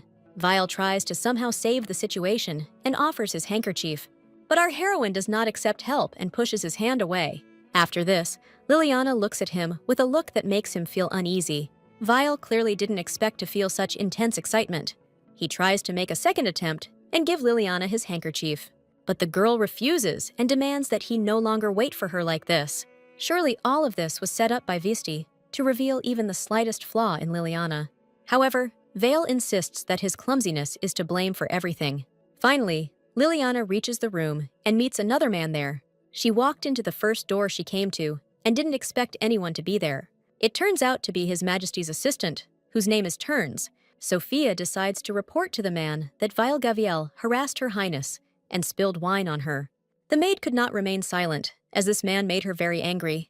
But Liliana asks that the assistant not inform His Majesty of this incident. However, the Emperor's male voice from behind suggests that it is too late to hide anything. Helio approaches his wife and asks her to explain who spilled wine on her. Our heroine tries to distort the true picture and says that she herself crashed into Vile, but in reality, if he hadn't stood in her way, this wouldn't have happened. All this time, the Emperor carefully removes wet drops from the girl's face and hair. However, Liliana politely informs that she can handle it perfectly well herself. At this moment, the Emperor realizes that he has done something wrong. He apologizes to his wife and says that he simply didn't think. The girl replies that everything is fine and thoughtfully turns away. After this, Helio also becomes immersed in his thoughts, and an awkward pause hangs between them. But the resulting silence was abruptly broken by Lucia bursting into the room. Everyone around was very frightened by her sudden appearance and raged towards Helio. The princess turns out to be very angry about what her brother did. From their conversation, Liliana understands that Helio has belittled the Duchy of Gavielle. She explains that such an act will not help Liliana in any way. However, both sides stand their ground and are not going to give in to each other. The Emperor explains that if Lucia crosses the line again, he will no longer be able to consider her his sister, and he has no choice but to treat Liliana exactly like that. Fortunately, their unpleasant conversation is interrupted by a gesture from the Empress consort. The girl asks her husband not to start an argument, as it is not the time for that. It seemed that Liliana's words made the Emperor cool his ardor. After this, he hugs the girl and helps her stop worrying. And at this moment, Lucia reports that she did not behave quite correctly. Yet this does not change the fact that Helio acted recklessly. But the Emperor explains that the Duke's attitude against the consort will encourage him to make plans. It is obvious that he will come up with something incredible and spend more than one day on it. But first, they should get the Empress consort back to the banquet and get her in order. After this, Helio takes out his handkerchief and applies it to Liliana. Suddenly, Lucia stops her brother and says that she will take care of the girl's appearance transformation herself. However, Helio reminds that he is married to Liliana, and there is nothing reprehensible in his touches. But in Lucia's opinion, these two are not suitable for each other at all, and do not look like a couple. After these words, Liliana's face immediately reveals all her embarrassment from these conversations. The emperor and his sister notice the girl and realize that there is some truth in Lucia's words. And Helio even advises his wife to learn to control the expression of emotions. The emperor's sister also adds that a man should clearly not be shameless and spy on a woman changing her clothes. This rationale seems reasonable to Helio, and he nevertheless decides to entrust Lucia with the care of his husband. And finally, Liliana hears that the emperor asks her to better control her face at the banquet. After this, the girls decided not to waste time and began to transform our heroine. Lucia takes advantage of the moment and informs the Empress consort that she should expect an attack from Duke Gaviel. Our heroine agreed with this, as the expression on his face was very menacing. At this point, the Emperor's sister advises the girl to start building relationships with others. And after Lucia heard the Empress's story, an idea came to her mind. The girl then leans closer to Liliana and whispers a secret plan in her ear. The Empress consort's reaction showed that she was a little shocked by this proposal. Lucia advises the girl to be strong, and having finished changing, decides to leave. Sophia and her mistress are left alone, and our heroine is perplexed. Sister Helio left so quickly that she didn't even have time to say goodbye. Taking advantage of the moment of solitude, the maid decides to report the news to her mistress. Sophia reports that she will soon be able to get what they previously agreed on. It's a little exciting for Liliana to hear that fertility drugs will be available to her soon. After the banquet was over, the entire imperial family gathered in the dining hall. Our heroine was not present at this dinner, as she decided to return to her palace. But the women are sure that if the Dowager Empress had called her, she would have come running at any moment. While Lucia and the Empress are talking, Helio doesn't even follow the course of their conversation. The mother notices that her son is clearly worried about something and is lost in his thoughts. At this moment, the Emperor raises his glass of wine and brings it to his mouth. In a cold tone, he informs that now Mother can return to her homeland. One day she said that she wanted to try to become a mother, and it was unexpected to see this as a deception. Now revenge has no meaning for the hated son, who has let go of all past grievances. Helio explains that the Dowager Empress does not have to leave forever. She may go there for a while as a long trip. As the Emperor's steps slowly move away from his mother, she announces that she has no intention of leaving. The woman explains that she hasn't even had time to properly pretend to be a mother yet. Even if she left, she would still continue to serve His Majesty and carry out his will. However, Helio reminds his mother that he promised her to do everything himself. Although the Dowager Empress helped Liliana, this still does not fall under her maternal duties. After this, Mother adds that during all this time, she has realized something. Even if she does return to her homeland, it will no longer bring her happiness. After all, being far from the Empire, a woman will constantly think about her son. This is probably the reason why she refuses to go anywhere. Although the Empress was unhappy here, she would also remain unhappy when she returned home. After these words, Helio decides to end the conversation and advises to do as Mother herself decides. Meanwhile, the Dowager Empress realizes that wherever she goes, she will be unhappy. It's a very sad ending that no one wants to go back to. Lucia decides to calm the woman down, as she feels very sorry to see her in such a state. Looking at the Dowager Empress's emotionless face turns out to be not so easy, and all this for the sake of a son who was also once inflicted with great pain. At this time, Helio thinks over all the words his mother said. It may have been a cruel statement, but she seemed pathetic to him. And that's it. He has a good reason to enjoy life. Standing in front of the window, Helio watches a beautiful sunset and remembers Liliana's words. He even imagines how she would enjoy this view with her sweet smile on her face. At this moment, he even begins to miss the one who rejoices in simple little things. The Emperor then gives orders to the servants to prepare the carriage for departure to the Emerald Palace. After some time, it is late evening, and Liliana remembers that she ate almost nothing at the banquet. Chuchu was very surprised that the girl didn't like the imperial desserts, but Liliana explains that her appetite was lost because of the strange, unfamiliar man. Judging by the fact that he had 2 glasses, he was clearly waiting for the Empress consort. Duke Gabriel clearly wanted to say something to our heroine at this banquet.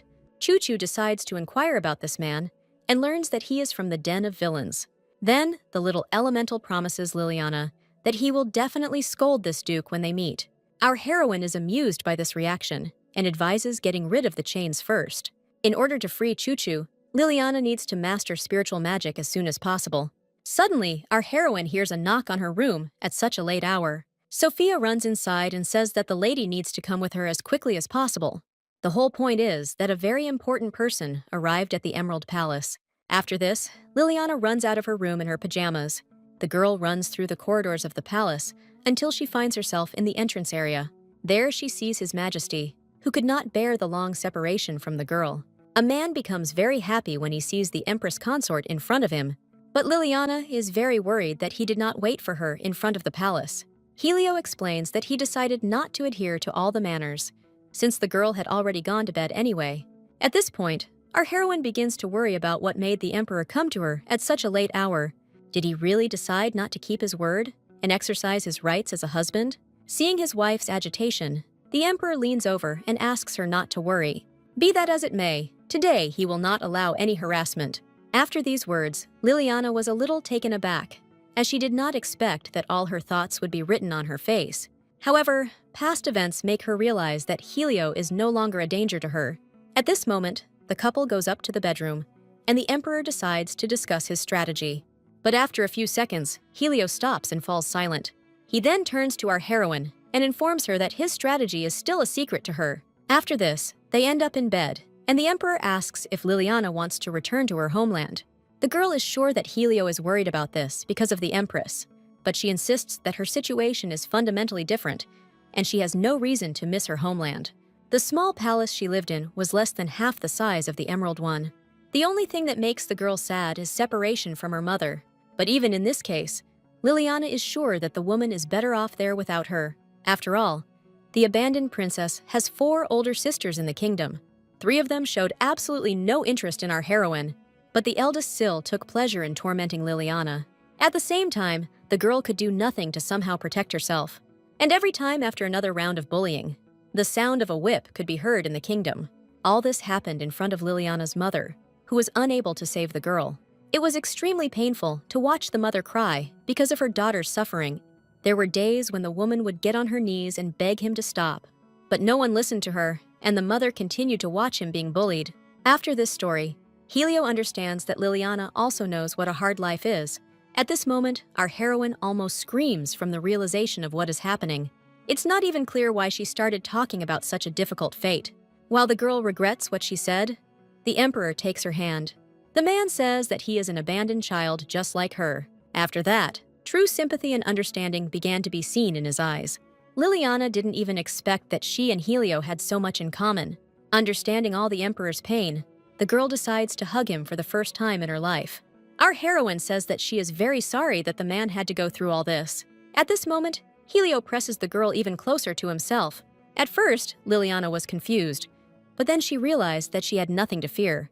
Our heroine is very pleased that her support turned out to be so important for the Emperor. After this, the girl says that Helio should forgive the Empress. Since the son still loves his mother, it is worth doing this at least for his own sake. At this moment, Liliana notices that the Emperor has become completely sad. She decides to distract him and offers to sing him a lullaby before bed. The girl explains that this will make it easier for the Emperor to fall asleep without unnecessary thoughts. As strange as it may sound, Helio happily agrees to his wife's proposal. Liliana begins to sing the Emperor a lullaby that he has never heard. The girl explains that she learned this song from her mother, and all the common people of Nieta sing this lullaby. However, our heroine notices that her husband still can't fall asleep. So the Emperor asks her to continue singing with a peaceful smile on her face. After this, Helio gradually falls into a deep and sweet sleep. But in Duke Gaviel's mansion, not everyone can sleep peacefully that night. The man who poured wine on our heroine at the banquet can't forget about her. All his thoughts are now occupied only with the implementation of his plan. The man is adamant that he needs to meet the Empress consort again. The next morning, Helio, as always, greets his wife earlier. Having woken up, he can't stop admiring our heroine. Liliana doesn't even suspect that someone is watching her closely. The girl continues to sleep, and Helio decides to touch her face. At this point, she starts muttering something and rolls over onto her other side. The Emperor is surprised that his wife is capricious even when she sleeps, but he doesn't want to treat Liliana carelessly and wants to give her a sense of security. After this, Helio intends to give her power in order to protect her. It seems that His Majesty likes the girl even more than he thought. It is gratifying that a person has appeared in this palace who arouses such strong interest. This is quite good news for the entire life that the Emperor lived. After waking up, our heroine first goes to the palace library. She is so impressed by its grandeur and the number of books that she cannot hide her emotions. Even by the most conservative estimates, there are at least 100,000 books here. As a child, Liliana was not allowed to enter the royal library. If she approached her, Sil would start screaming like crazy. But this is a different place, because here, no one forbids our heroine anything. At this moment, Choo-Choo finds something interesting and asks Liliana to look at it. Nearby, she sees a shelf with spiritual literature on it. Sophia is very surprised that her mistress has become interested in magic, and Liliana explains that she has abilities and she can see spirits. Moreover, now this is the best thing to do in the palace. After this, Sophia asks the lady to stay in the library while she takes her hat and coat. At this point, our heroine realizes that she is not very well versed in the theory of spiritual magic. So she decides to start learning from the basics, and learns that there are 6 types of spirits. Besides the spirit of wind, there is also the spirit of light, earth, fire, and water. There is also a spirit of darkness, and each wizard chooses one of them. After this, people enter into a contract with the spirits, and in very rare cases, even with 2 spirits. But for the second option, you need to have a very high level of ability. Suddenly, Choo-Choo reports that someone is watching them in the library. Liliana notices the uninvited guest and is terrified. After all, she sees Bale Gabriel in front of her again, and it seems as if this is some kind of nightmare. And what is a nobleman from this family doing in the royal library? Bale notices the Empress's unwelcoming reaction and does not understand why she is avoiding him so much. And her wariness is not at all connected with the fact that the man looks scary. Gabriel realizes that Liliana is even more vigilant than he thought. After this, the man says that he is glad to meet a person who also sees spirits. He recently signed a contract and therefore has access to the royal library. However, the Duke's family does not need additional permission to visit this place. After this, Bale decides to show our heroine his spirit, which is still at a low level. The spirit of Shasha begins to look with interest at Chucha, who is sitting on Liliana's shoulder. After this, she informs the owner that the 2 did not even sign a contract. And Bale notices that there are some chains on the Empress's spirit. But Liliana does not reveal the reason to the man, as she is still afraid of him. Then Bale himself comes to the conclusion that all this is because of his belonging to the Gabriel family. And while Liliana is hiding from him behind the wall, the man decides to say something. Ever since the last banquet, he had wanted to assure the girl that he was not her enemy. At this moment, our heroine remembers what happened that day. Lucia informed the girl that Beast and Bale Gabriel were not their father's accomplices. But even this does not mean that this person will not cause her any harm. Still, since Bale has spiritual magic, it is possible to get useful information from him. Liliana decides to give the man a chance, and he says that he knows the reason for the girl's fears. It must be because his family is openly trying to keep the Empress consort under control. However, he wants to tell our heroine a completely different story. Bale only asks you to meet him halfway and trust his words. He even offers to help Liliana 3 times, so that after that she can make a decision. Although the girl cannot trust anyone from the Gabriel family, she is ready to trust Lucia's words about this person. After this, Bale says that the first thing to do is to get rid of the spirit chains. He asks Liliana for permission to touch these shackles. At this moment, our heroine decides to find out from Choo-Choo herself.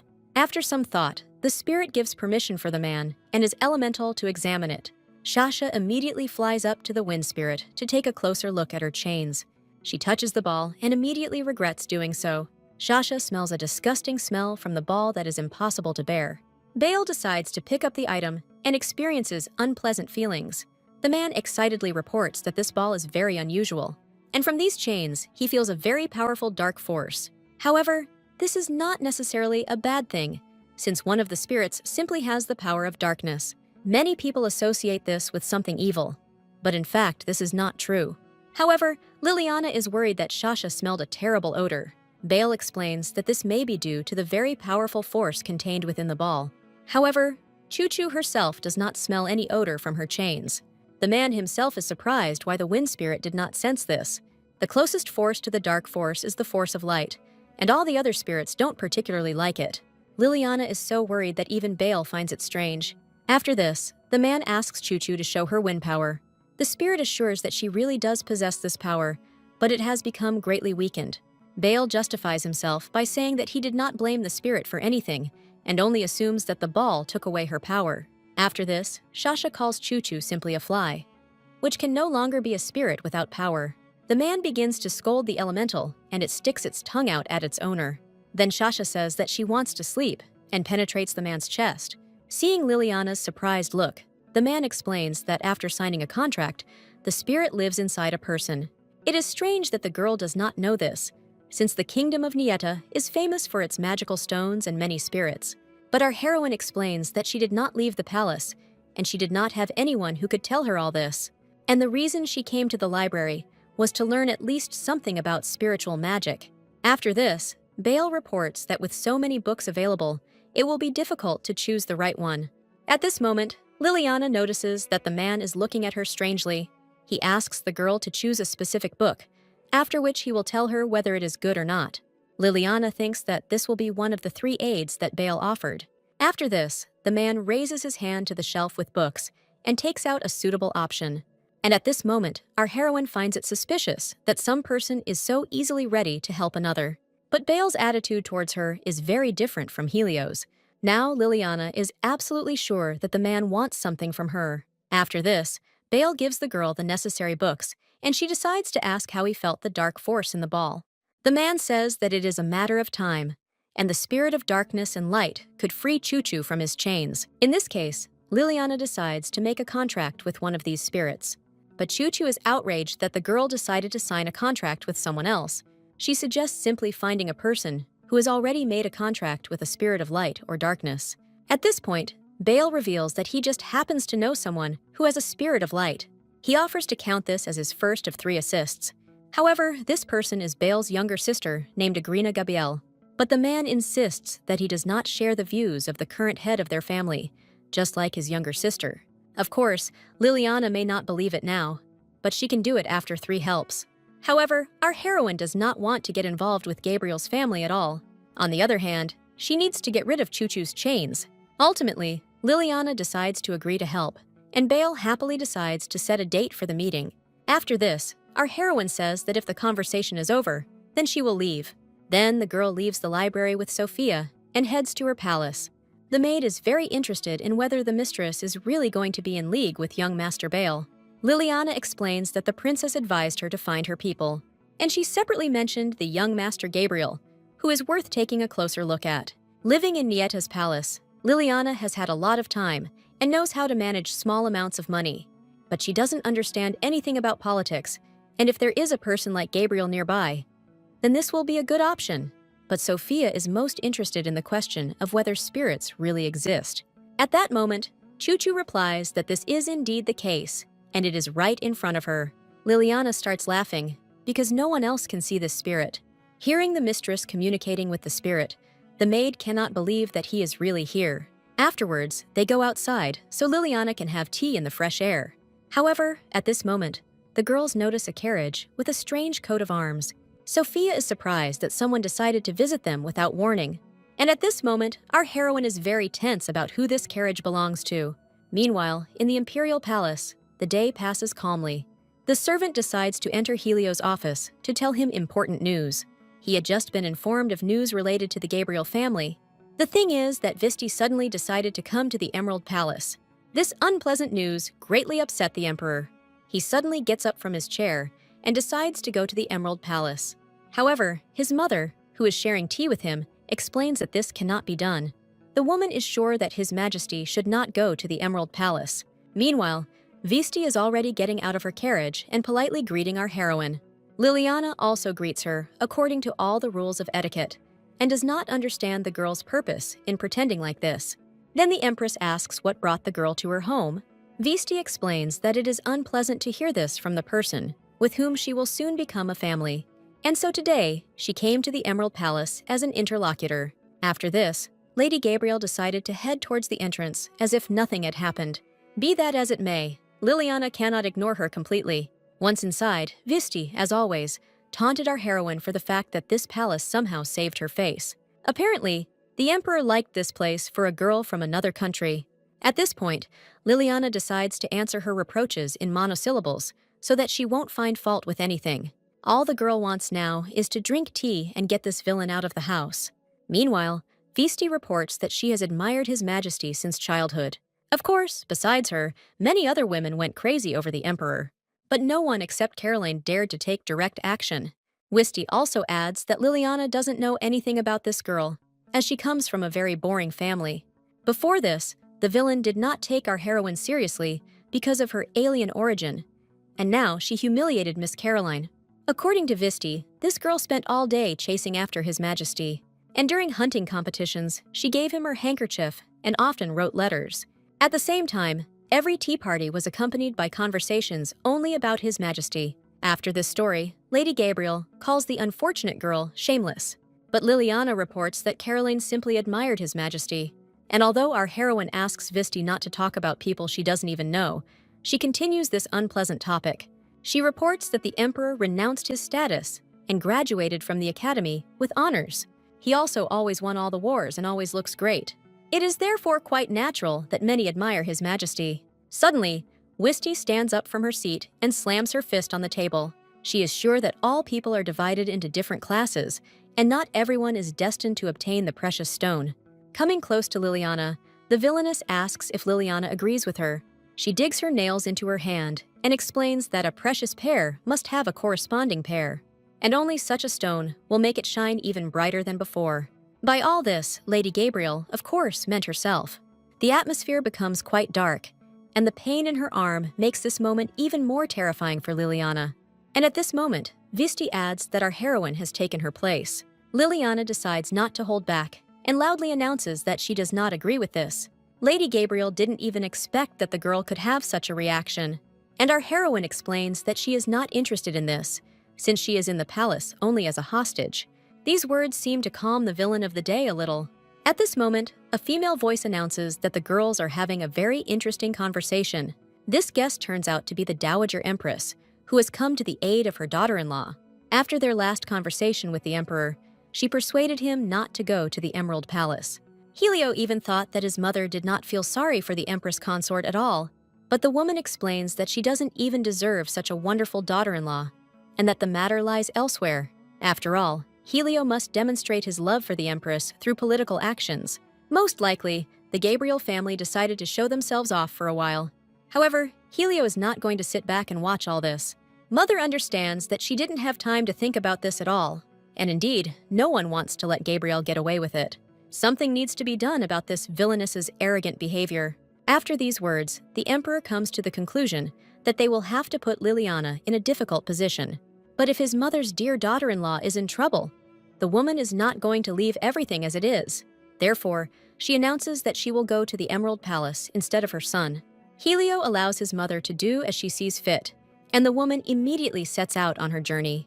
Finally, the son reports that he didn't like the tea at all, so next time, he asks to prepare a different drink. These words evoke a stormy spectrum of pleasant emotions in the Dowager Empress. She looks at her son, who said such words to her for the first time in his life. The phrase about next time echoes in Mother's head. This means that their next meeting has already been scheduled by the emperor. And now, his wife's affairs have been completely transferred to her, which speaks of trust. After this, the Dowager Empress is even more determined to do what she must. She wants to show her son that she really can be trusted. So Mother found herself in the Emerald Palace, and she was very interested in what the girls were talking about. The Dowager Empress does not show her attitude towards Visty and behaves according to all the laws of etiquette. The woman asks the girls to share their conversations with her. Liliana understands that things are really bad, and she can't talk about what happened. After all, it would sound like a denunciation of Lady Visty, who already dislikes her. After this, the villainess will harbor an even greater grudge and become even more dangerous. But the girl cannot ignore the Dowager Empress's question. At this point, the woman asks to give her a little time if Liliana and Visty have already finished their conversation. Our heroine happily agrees and says goodbye to Lady Gabriel. With a forced smile, the villainess informs the Dowager Empress that she is already leaving. The mother says goodbye to the girl and thanks her for visiting the Empress. Together with Liliana, they watch the uninvited guest leave. Finally, our heroine can breathe a sigh of relief and feels that she is saved, and the Dowager Empress notices red marks on the girl's hand. She dares to suggest that Lady Visty has caused her daughter-in-law a lot of trouble. Liliana tries to justify herself and assures the Dowager Empress that everything is fine. But the woman takes the girl's hand and shows her the mark left by Lady Gabriel's nails. Our heroine decides to assure her mother that it's nothing to worry about. After this, the woman reports that she overheard part of their conversation. Liliana remembers in horror that at that moment she said that she was not interested in the emperor and that she was only there as a hostage. It is obvious that the dowager empress heard this part of the conversation as well, and now it is definitely the end for her. After all, right before her eyes, she declared that she was forced to become the emperor's concubine. At this point, the girl decides that the only way out is to fall to her knees. Liliana apologizes to the woman and explains that she said something stupid. Our heroine is sure that Mother Helio hardly loves her very much, since she does not have the main character's storyline. Therefore, she can only beg for mercy before Her Majesty.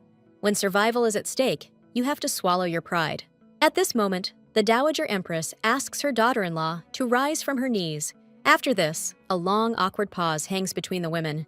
Her Majesty decides to inquire why Liliana is looking at her so intently, and our heroine is just waiting for the woman to start scolding her. She wonders if the Dowager Empress is disappointed in her after everything. But the woman, on the contrary, thought that she treated her daughter-in-law very well and that she should not be afraid of her. Did she really think that Mother Helio would punish her for such a trivial thing? Liliana begins to apologize, and her mother is annoyed that she has not done enough for her. While our heroine tries to convince her otherwise, the woman starts laughing and explains that she was just joking. She, too, was once unhappy with being made the emperor's concubine. Therefore, she cannot in any way blame Liliana for feeling the same. And to tell the truth, she ran to the palace in such a hurry because of Lady Visty's visit. Liliana is very grateful to Her Majesty for coming to save her. After this, the woman says that she would like to ask her something. Our heroine is ready to answer any questions, but she was not ready for this. After all, the Dowager Empress asked the girl if she liked her son. Liliana replies that she has no right to judge whether His Majesty is a pleasant person or not. And yet the son of the Dowager Empress is very handsome, although no one dares to say it out loud. And the Dowager Empress is confident that Helio treats his wife quite well.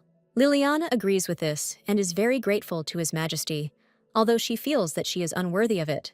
After this, Mother Helio explains that she does not want to put pressure on her daughter-in-law. However, if he does something bad to Liliana, she will definitely help her. Liliana finds it funny that mother and son really do look very similar. In fact, everyone in the palace thinks so, and the girl herself thought so too. But after words of support, she realized that they were also similar in character. Suddenly, Liliana realizes that she has said a lot too much, and the Dowager Empress asks her daughter-in-law to tell her more. She wants to know what other similarities she has with her son. Liliana recalls that these words were spoken to the main character of the novella. It was that girl who first pointed out to the Empress that she looked like Helio, and our heroine stole her role. The girl realizes that she has become very distracted by her thoughts and decides to continue the conversation. She explains that it will be more difficult to find ways in which mother and son are not alike. Constantly changing topics of conversation, the girls became so engrossed in chatter that they didn't notice the evening had arrived. They ended up having dinner with the Empress, and that's how Liliana learned that the woman cared about her. But for the first time in a long time, dinner in someone else's company seemed pleasant and relaxed to her. However, there is one thing that Liliana cannot turn a blind eye to. And after dinner, our heroine gives Sophia an important assignment. She asks the maid to find out everything about the noble Lady Caroline. The next morning, our heroine enjoyed the pleasant fresh air and warm rays of the sun. While the girl was reading a book, the maid Sophia entered her room. The girl reports that she has already checked the information about Lady Caroline. If what Visty said is true, then finding information about a person with such brazen behavior should not be difficult. After this, the maid informs that Lady Caroline is the only daughter of the Marquis of Liston. But the worst thing is that this girl is already dead. According to the official version, she died as a result of a carriage accident.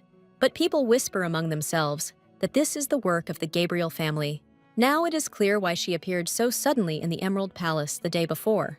It was a direct threat that if Liliana wasn't careful, she would end up like this lady. How much this villainess talked about wanting to become the Empress's friend, but in fact it was all a lie. But this whole situation makes it clear to the girl that the Emperor pities her, and his mother feels gratitude towards her, and even Princess Lucia has warmed up. And only Visty Gabriel treats our heroine with an anger that is more hidden and acute than in the original. If it does continue, Liliana will die, just like in the novel's plot. After all, She is simply a political hostage who has practically no power.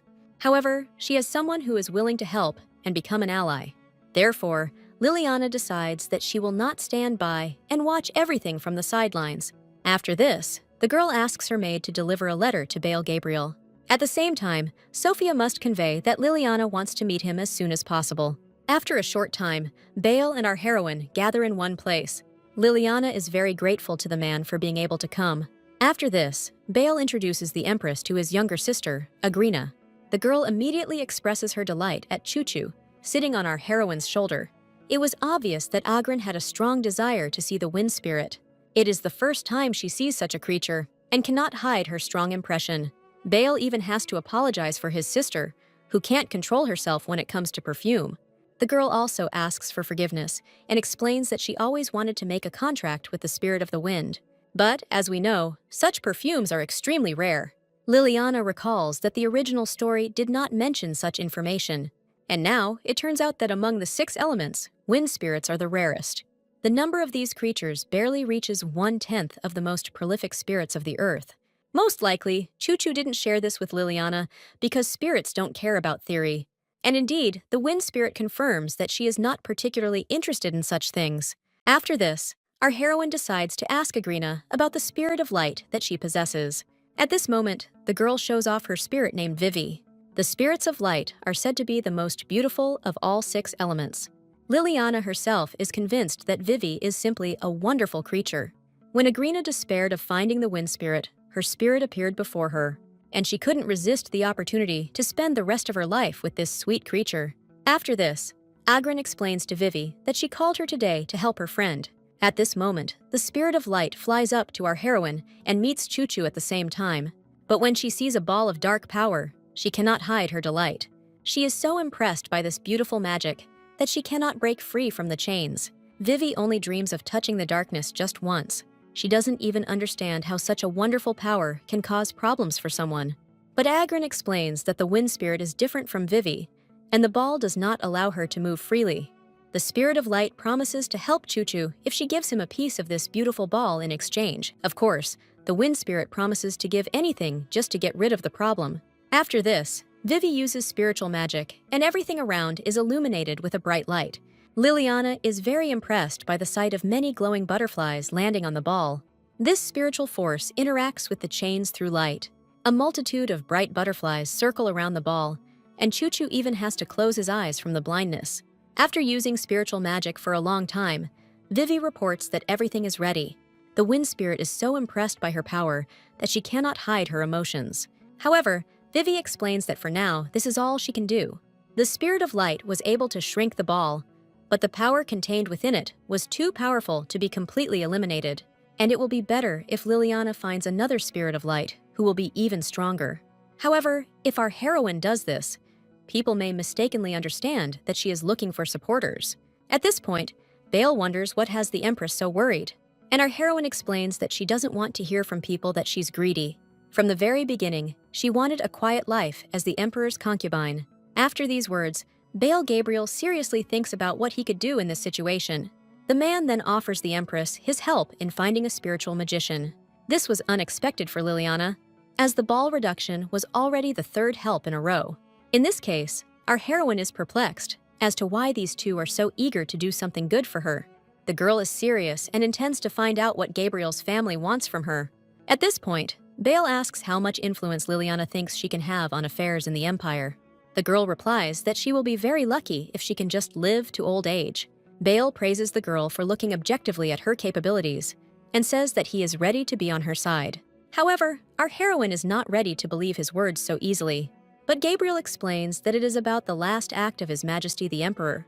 He does not hide the fact that he places Liliana above other noble people, and the request to organize the next banquet in honor of the founding day only confirmed this idea. At first, Bale, like the Empress, thought that this was said to provoke the Duke. But when the man decided to look into it better, he came across something strange. It states that Marquis Raquel of Nieta has applied for naturalization in the Empire. While Vivi is still holding on to the orb's dark power, Liliana reveals that she knows this Marquis. He was so influential in the kingdom that even the heroine, who lived in seclusion, knew about him. Raquel was originally a count, and after expanding his business and contributing money to the kingdom, he was granted the title of Marquis. Moreover, he was the lord of a stable territory in the west of the kingdom. But why would someone of such influence ask for naturalization in the empire? And Bale adds that, to achieve this, Raquel liquidated several large businesses, and even the kingdom of Nieta could not influence this in any way.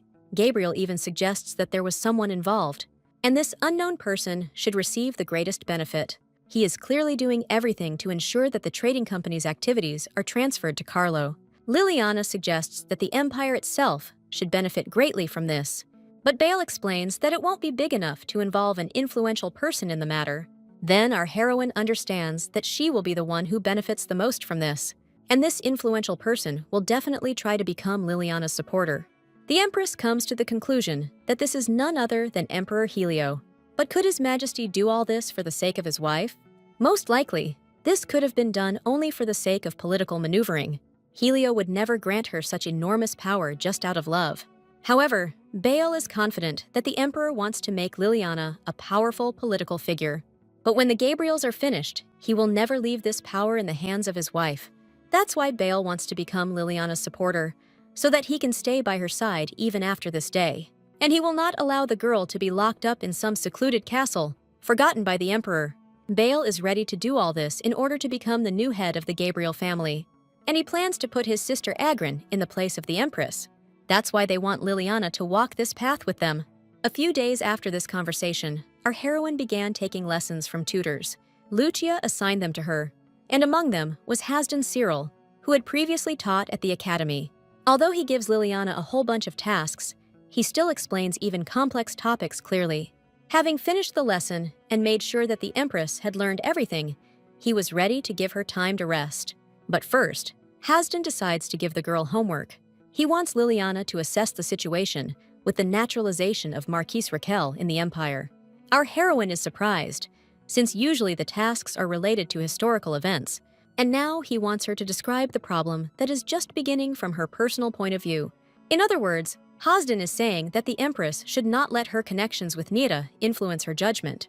Liliana promises to complete this task, and the tutor leaves the office. After a long training period, our heroine decides to stretch her back a little. At that moment, she hears a familiar voice coming from behind. There she finds Helio, who has entered again without making a noise. Liliana was so busy with her lessons that they had no time to see each other at all. Because of the mountain of tasks that fell on her, she couldn't even think normally. At this point, Helio explains that the etiquette tutor is not strict enough since his wife forgot to greet him. Liliana apologizes frantically, and this reaction makes the Emperor laugh. The man places his palm on Liliana's face and asks her not to worry. He explains that there is also charm in this cheeky side of the girl. Liliana is puzzled that Helio has resumed his old behavior. He decided to tease again and said that he didn't understand what they were talking about. The Emperor decides to change the topic and asks how his wife's lessons are going. Lately, Liliana has been studying mainly economics and politics, as well as a lot of history. And Helio heard how the girl was given some difficult task. Our heroine explains that it is indeed complicated, but Hasdin explained everything clearly. In this case, the Emperor decides to test the girl's knowledge. He leans towards his wife and asks what she thinks about the naturalization that Marquis Raquel has submitted. The man doesn't expect to hear anything intelligent and is even prepared for a vague answer. And at that moment, Liliana remembers Bale's words that the Emperor would never leave power in her hands. One day, His Majesty will abandon the girl like useless trash, and Gabriel is confident that Liliana should be ready by this moment. But now the girl doesn't understand why Helio asked this question. Maybe he really wants to know her opinion, or maybe he just suspects something. After this, the girl says that she has nothing in common with Marquis Raquel. Of course, she had heard about him in the kingdom, but she had never met him in person. And if the Marquis were to live in the Empire, it could help Liliana shed her image as a defeated princess. In addition, this man will be useful to the Emperor, as he has experience in managing a large trading company. But Helio explains that this will depend on Marquis Raquel himself, and Liliana will be satisfied with this naturalization if it does not harm the Emperor. Besides, she will be pleased to know that her fellow countryman lives in the Empire. Even though he ran away because he most likely hates Nieta, it doesn't change anything. This only makes Liliana and Marquis Raquel even more similar. After all, the girl no longer has any connection with this kingdom. Helio begins to laugh and explains that his wife is much smarter than he thought. At the same time, she looks like a hungry squirrel that needs to be fed. And since the spouses are left alone, it's time to have dinner together. Liliana agrees, and at that moment, the Emperor suggests spending the night together. But by the time our heroine got the gist of what was said, it was too late to deny it. Now she will have to spend another night in the company of her husband. Alas, the Emperor cannot always engage in only stupid things. Although he had been able to enjoy the Empress's reactions to his congratulations last night, it couldn't last forever. Already early in the morning, he had to return to his cold and gloomy office. But thanks to the Empress, even tedious tasks no longer seem unbearable to him. However, at this moment, he is visited by a man whose self-esteem is greatly inflated. Duke Gabriel begins his conversation with the students who successfully graduated from the academy this year. In his opinion, the abundance of such talents speaks of the blessing of the gods of His Majesty. But regarding the naturalization of the Marquise Raquel, the Duke would like to give one piece of advice. He believes the Empire can do without this time bomb.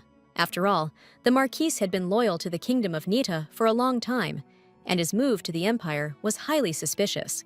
Moreover, there is information that His Majesty will not like. According to the Duke's sources, the Marquise and Empress Liliana have something in common. It is said that Raquel personally contacted the Emperor's wife. And if these two have something in mind, then Nieta will be able to influence the very heart of the Empire. Marquis Raquel is loyal to his kingdom, and Liliana was once the king's favorite princess. And in the Duke's opinion, these two would never turn their backs on their homeland. Helio decides not to prove anything to Gabriel, and only says that he will reconsider the question of naturalization. The Duke is pleased that he has managed to make the Emperor listen to him, but in fact, all his words turned out to be lies. And Liliana had not even answered the Marquis when he tried to contact her. It is very important for the Gabriels to ensure that the Marquis's request is rejected and that the Empress no longer poses a threat. In that case, there would be no need to even kill her, since she could simply be locked in the palace and made into a toy for Visty. A few days later, events unfold in the Emerald Palace. Marquis Raquel was very pleased to meet Princess Liliana in person. The girl warmly welcomes the guest and explains that she is no longer a princess, but the man replies that he is not yet naturalized here, and Liliana remains a princess to him. After this, he gives our heroine the thing she asked for. The girl takes the box in her hands and excitedly opens it in front of the maids. Then she thanks the Marquise for his help and promises not to forget this favor. But for the Marquis, it is more important to know whether he has fulfilled his role well. Liliana answers the man with silence, which confirms his thought. After this, Raquel is ready to leave, as after a long journey, it is time for him to rest. News of the Marquise and Liliana quickly spread throughout the empire. People gossiped that Raquel had given the Empress a gift. Some said it was a black opal, which is created only once a year. Others, however, insisted that it was a land deed of the Kingdom of Nieta, and the longer the rumors spread, the more people's attitudes toward Liliana changed. Now, people began to turn to the girl more and more often for political advice, and even gave her gifts. From the outside, it seems that these are just gifts, but in fact, they are ordinary bribes. However, among all the gifts, Liliana notices one interesting little box. Sophia reports that this was sent to the Empress from the Liston house. Our heroine understands that we are talking about the parents of the deceased Lady Caroline. To be more precise, the gift itself states that it is from the Marchioness of Liston. This woman, like her husband, had long since lost any interest in life after the death of her daughter. Therefore, it is very strange to receive a gift from people who live like recluses. Liliana has many questions about this as she examines the brooch she was given. At this point, Sophia announces that she has finished making the gift list, and Liliana decides to discuss the issue of how Duke Gabriel is trying to prevent the naturalization of Marquis Raquel. His Majesty put the matter on hold, and the Duke became so desperate that he began coming to the Emperor every day. But the strange thing is that Helio hasn't made any decision yet, and the Marquis, in the event of successful naturalization, plans to trade black opals in the Empire. Sophia thinks that this is why the nobles do not oppose naturalization. In this case, Liliana decides to send back all gifts that are not a gesture of goodwill. Small gifts from nobles are okay, but sending fresh produce is a completely different story. At this point, the head maid asks for permission to clarify this situation. She reports that arson is a rich territory, even though it is located on the border. Other countries exert influence on this state, and they are interested in the naturalization of the Marquis. After all, if Raquel is refused, he will lose his position. He will have no weight either in the kingdom of Nieta or in the empire. Since Raquel's trading company is connected to Arsène, they will all suffer huge losses. Therefore, the one who desperately sends Liliana the most gifts of fresh produce is Lord Arsène. Our heroine is very surprised that the head maid intervened and clarified the situation. She was always diligent and was assigned to watch over the Empress for Helio. But the fact that the maid has now shared the information is clearly a good sign. Liliana thanks the girl and says that this information will be useful for Hosden. The problem with the naturalization of the Marquise Raquel can be compared to a time bomb. It could detonate at any moment and affect many people. But Liliana cannot remain inactive, fearing the arrival of this moment. Therefore, the girl decides to prepare for any possible outcome. Liliana spends the next morning in the office with her tutor. Now Hosden will teach her all subjects. This is what the emperor decided, to whom she had praised her teacher the previous night. Liliana is very ashamed that because of her, Hosden now has a lot of work. But she really admires the tutor, who is not afraid to be strict with her. And Hosden explains that there is nothing shameful in a student's sincere desire to learn. If this is the reason for the emperor's order, then he has no objections. And since he is now teaching the girl all the etiquette lessons, she should stop constantly apologizing. Liliana did not expect such a harsh reproach, but immediately agrees with it. However, Hosden adds that it is also worth stopping being embarrassed. A member of the imperial family must behave with dignity, and with a confident look, our heroine promises to improve. But Hosden also explains that one should not respond so cheerfully. After this, he decides to start by checking homework on the topic of naturalization, but the maid interrupts them. The woman asks for forgiveness and reports that the emperor has ordered his wife to appear in the audience hall. Liliana is shocked and realizes that the time bomb is about to explode. The girl apologizes to the teacher for interrupting their lesson. However, Hosden is in no hurry to let the student go so quickly. The man explains that he will escort the Empress to the audience hall. Liliana never expected that the tutor would want to wait for the girl at the entrance. An outstanding scholar like him should not serve a student. But Hosden thinks this is nonsense, since first of all he wants to hear what Liliana will say in the hall in front of everyone. Moreover, he gave her an assignment on the topic of the naturalization of the Marquise Raquel. And this hearing will be an excellent opportunity to learn the student's conclusions. Liliana thinks for a moment, as this is a matter that needs to be handled with care, but she agrees to let Hosden escort her to the audience hall. Liliana has no doubt that everyone will try to evaluate her abilities, and Hosden wants to see how capable his student is. After long and anxious thoughts, Liliana finally reaches the hall. She is so nervous that she feels like she is going to throw up. Hosden notices that the girl has lost her breath and advises her to control it. Whatever the circumstances, she must never let the enemy see that she is afraid. After these words, Liliana takes a deep breath and evens out her breathing. Then, with a confident gait, our heroine enters the audience hall. Everyone around greets the Empress consort with bated breath. Thanks to Hosden's advice, the girl looks calm and confident. Liliana thought about what she couldn't let others see, what she was afraid of. Although the girl was not born charismatic, she decides to use other ways to achieve what she wants.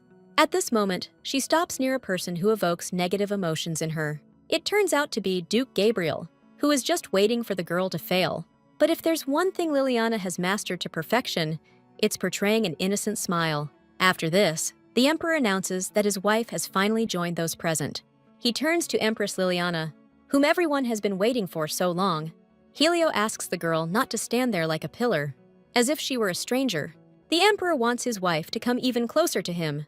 Liliana is a little puzzled, as she is already standing at the closest possible distance, and yet she does not dare to disobey her husband's request and takes a couple of steps forward. Then she decides to address her husband according to all the rules of etiquette. However, the emperor explains that he does not hear the girl at all. As if mockingly, the man asks to come even closer to him. Liliana is ready to sink into the ground from such shame that Helio allows himself. In a formal setting like today, this distance is the norm. But since the Empress's position is vacant, and Helio said that he could not hear her, no one will try to interfere. Therefore, Liliana decides to obey her husband and come closer. She doesn't know why he did this, but if this situation amuses him, then it's worth playing along. After our heroine takes a few more steps, Helio asks what she has been doing. The Empress replies that she was in class, as she still doesn't know much about Carlo's empire. Since His Majesty's orders come first, the girl interrupted her studies. At this point, everyone present does not understand where this conversation is leading. And Helio reports that because of these activities, they almost stopped seeing each other. Liliana promises that she will try to find more time for her husband. While these two are discussing all sorts of nonsense, the Duke can't wait for the most important part to begin. He decides to cough in order to somehow distract His Majesty and attract his attention. Then Gabriel announces that it is time to move on to discussing the main issue. The Duke approaches the Empress and asks if she is aware of Raquel's request for naturalization. Liliana replies that she knows about it, and then Gabriel decides to accuse her of having a close relationship with the Marquise. After all, the princess comes from Nieta, and Raquel is a hereditary nobleman from the same kingdom. How then do we know that these two are not conspiring against the empire? Liliana is greatly disturbed by this accusation and explains that she had no contact with the Marquise while she lived in the kingdom. Moreover, the Duke has no evidence to support this statement. A wicked smile appears on Gabriel's face, as he has something to show for it. The man represents a person who is ready to testify against Liliana. This girl is going to tell about the secret meeting between the Empress and Marquis Raquel. Liliana recalls that there were many maids around when she was given an important item, and one of them was Lena, who is today testifying against her. Our heroine suspected something was wrong, even when she suddenly asked for a day off. She even gave the girl money for travel expenses and wished her luck. Liliana wonders why Lena is here if her relative is sick. And Duke Gabriel reports that this maid discovered something unusual just recently. After this, Lena says that the Empress secretly met with the Marquis and ordered all the maids to keep quiet about it. At that moment, she was helping the lady and personally observed the entire conversation. And contrary to Liliana's statements, the two communicated as acquaintances. Marquis Raquel even called the Empress princess and smiled broadly. Liliana explains that he is still a citizen of Nieta, and that is why he addressed the girl in this way. If Lena really wants to tell the truth, then she should have heard that the girl clarified this point during the conversation. After this performance created by the Duke, Helio begins to smile. The Empress really studies hard and knows etiquette better than others. At this moment, Duke Gabriel was ready to burst with anger, and Lena adds that Marquis Raquel made a gift to Her Highness. Those present have questions about whether Liliana actually received a bribe. Our heroine understands that to everyone, this gift really did look like a bribe, and His Majesty watches with suspicion how the girl will behave.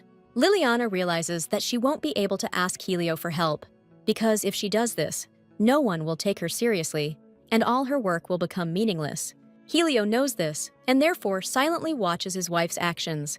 However, she knows that the Emperor is confident that she can handle it herself. After this, the heroine replies that the item that the Marquise gave her is with her. Even the Duke froze in surprise and did not expect such a statement from the Empress. At this moment, the girl takes out an envelope and says that this is the letter that Raquel gave her that day. Gabriel asks to show the contents of the letter to everyone present. Liliana explains that it was written by her biological mother, Countess Marianne. And after handing over the letter, our heroine and the Marquis talked a little about Nieta, without discussing politics. Liliana understands that she now needs to make this letter public, but she is terribly ashamed. She asks that only the Emperor read it, as she does not want to make personal information public, and Gabriel speaks out against it. However, His Majesty accepts his wife's request and promises to report if he sees anything suspicious. After this, the servant hands the Emperor an envelope, and everyone freezes in anticipation. Helio opens the letter and carefully reads every word. All this time, Duke Gabriel is waiting for the moment when the Emperor will find at least some hint of a political conspiracy, and Liliana is just waiting for this whole nightmare to end. Suddenly, the Emperor's gaze becomes serious and focused. He approaches the Empress with suspicion and asks if this is all true. Our heroine tenses up and remembers that there shouldn't have been anything unusual in the letter. The Emperor asks the girl to come to him, and panic arises among the people, since only the Empress can stand nearby. In this case, Helio explains that according to this order, Turnus is his Empress, but people explain that the assistant is an exception, and His Majesty clings to this formulation.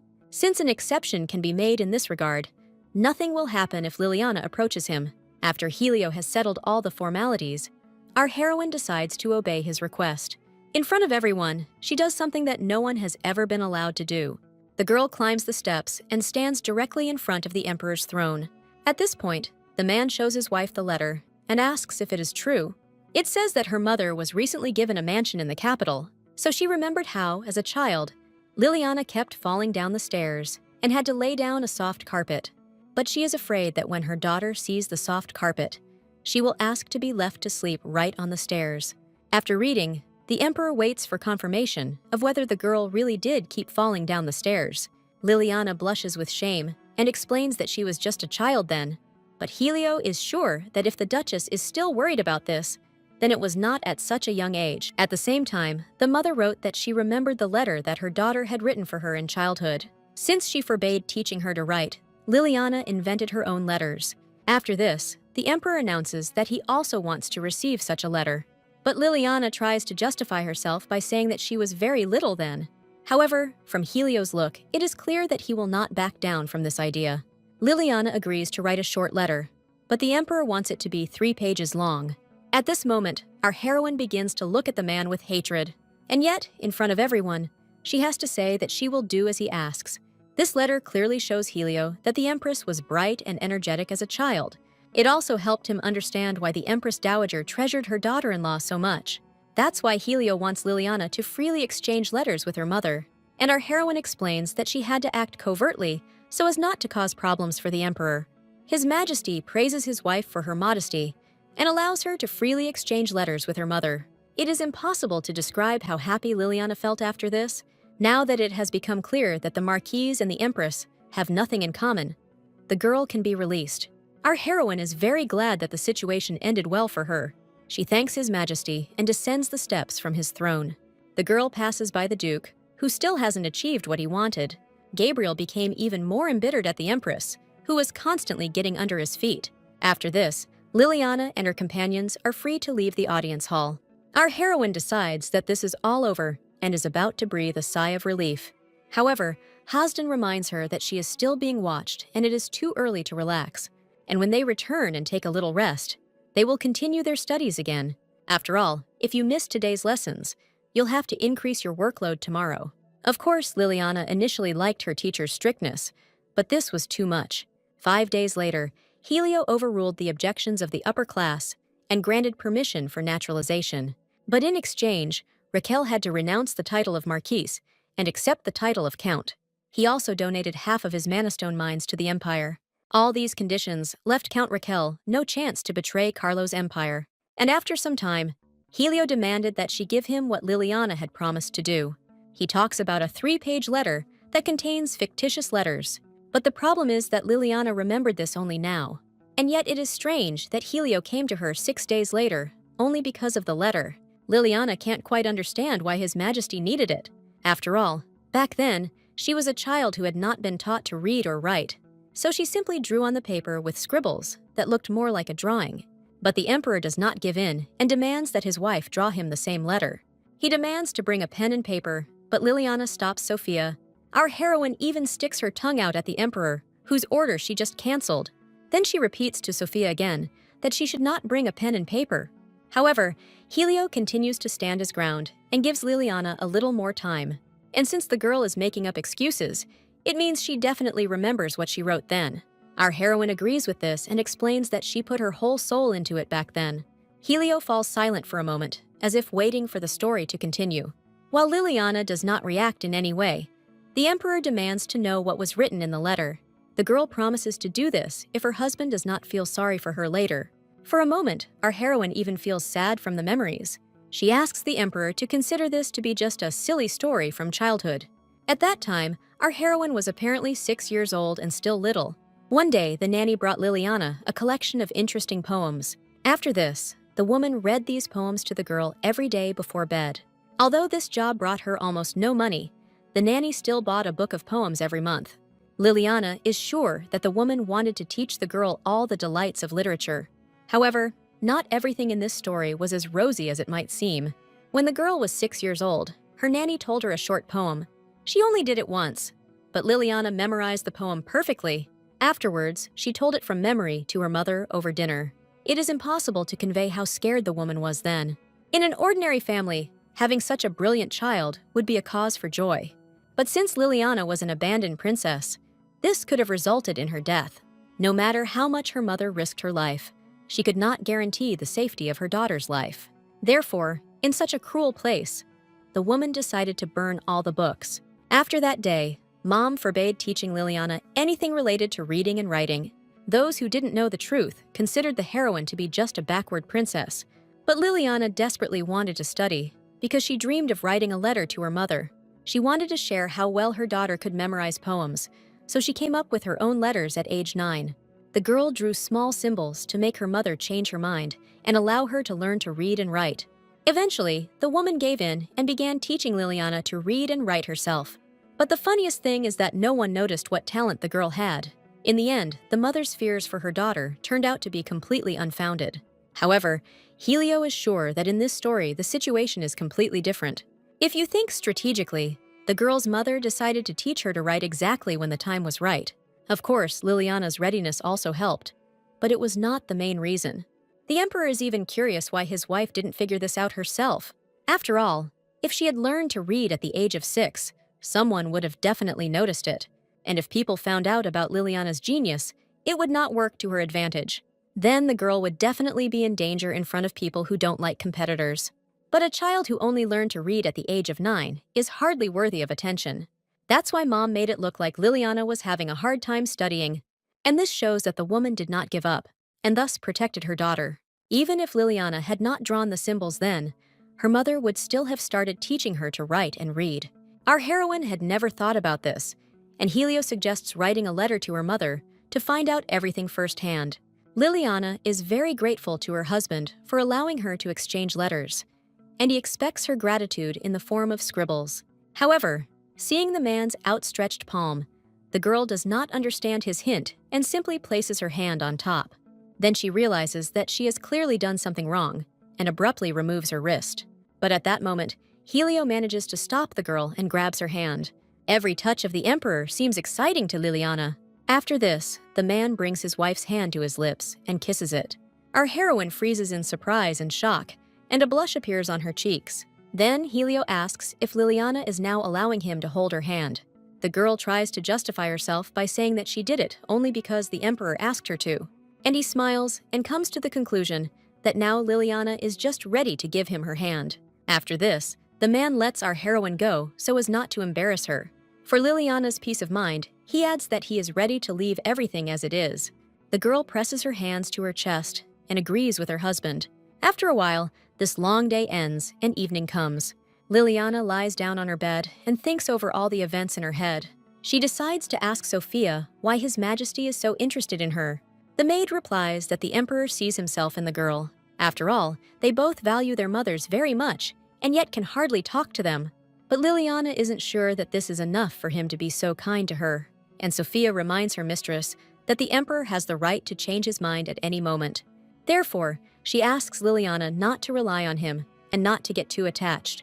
Our heroine understands that Sophia is right, but she is also glad that the emperor feels a sense of kinship towards her, because thanks to this, she will be able to live a little longer than in the original.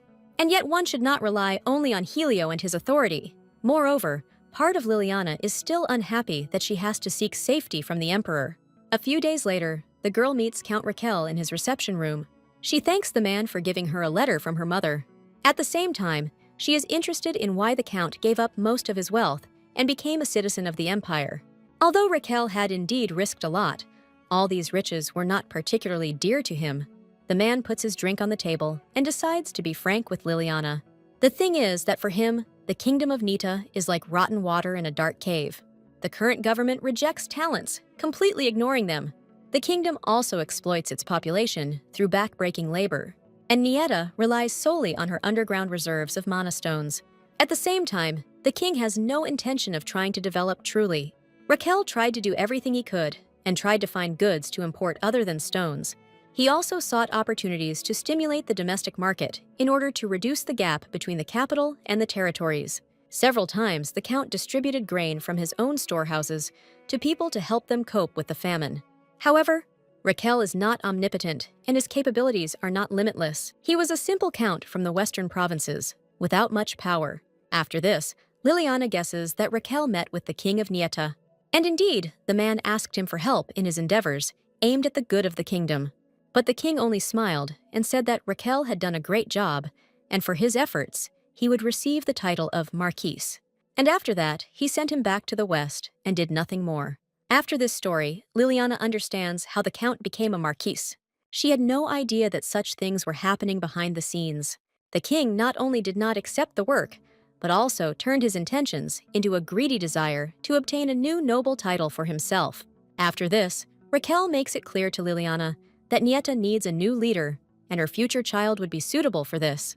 However, no one yet knows that our heroine is not going to have children. Seeing the girl's doubts, the Count understands that the girl herself has set her sights on the imperial throne. Our heroine is speechless at this incorrect assumption. Then she rushes to convince the man that this is not the case at all. Liliana explains that she doesn't even dare think about the imperial throne.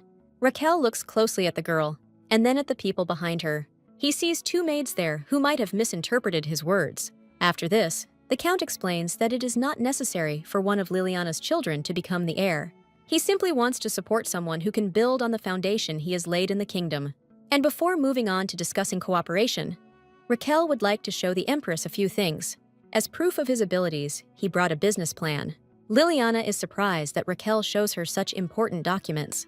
But the Count shows only a small part of everything, and the girl can even tell the Emperor about it.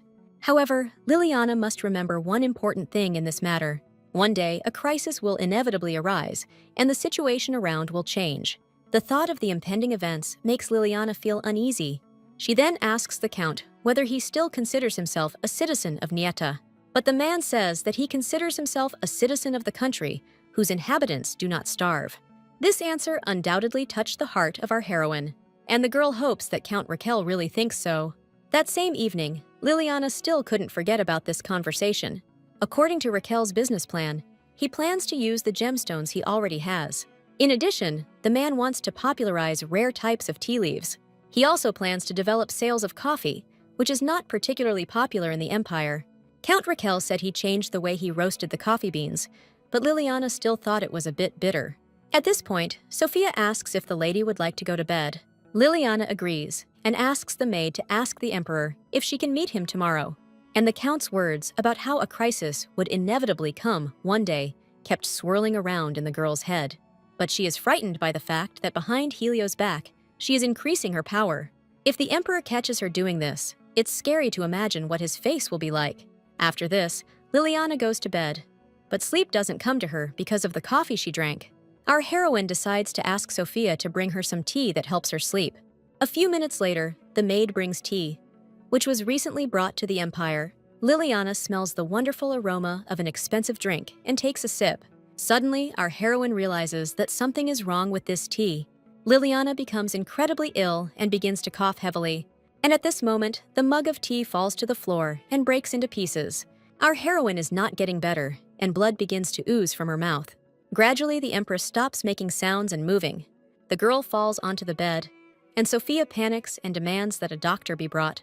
After some time, the doctor reports to the Emperor, standing at his wife's bedside, that it was poison. Traces of it were found in the tea that Her Highness drank. Fortunately, the dose of poison was minimal, and regular doses of antidote should cure the girl. Another odd thing was that it was a poison called Hippelius. It was very difficult to obtain, as it is rare in the Empire. At this point, the Emperor wonders who served his wife this tea. Sophia honestly admits that it was she who brought the drink to the lady, but Helio understands that the maid is not stupid enough to poison Liliana. Therefore, he is interested in who gave the tea to the Empress in the first place. After this, Sophia replies that it was Count Raquel. This information about the Count greatly intrigues His Majesty. Now the Emperor clearly understands what really happened. From that moment on, he orders the palace to be guarded and forbids anyone to leave it. Also, everyone except the Empress lying in bed must leave this room. After this, all the servants leave the bedroom, but Helio remains next to her. Before leaving, Sophia looks at His Highness with concern.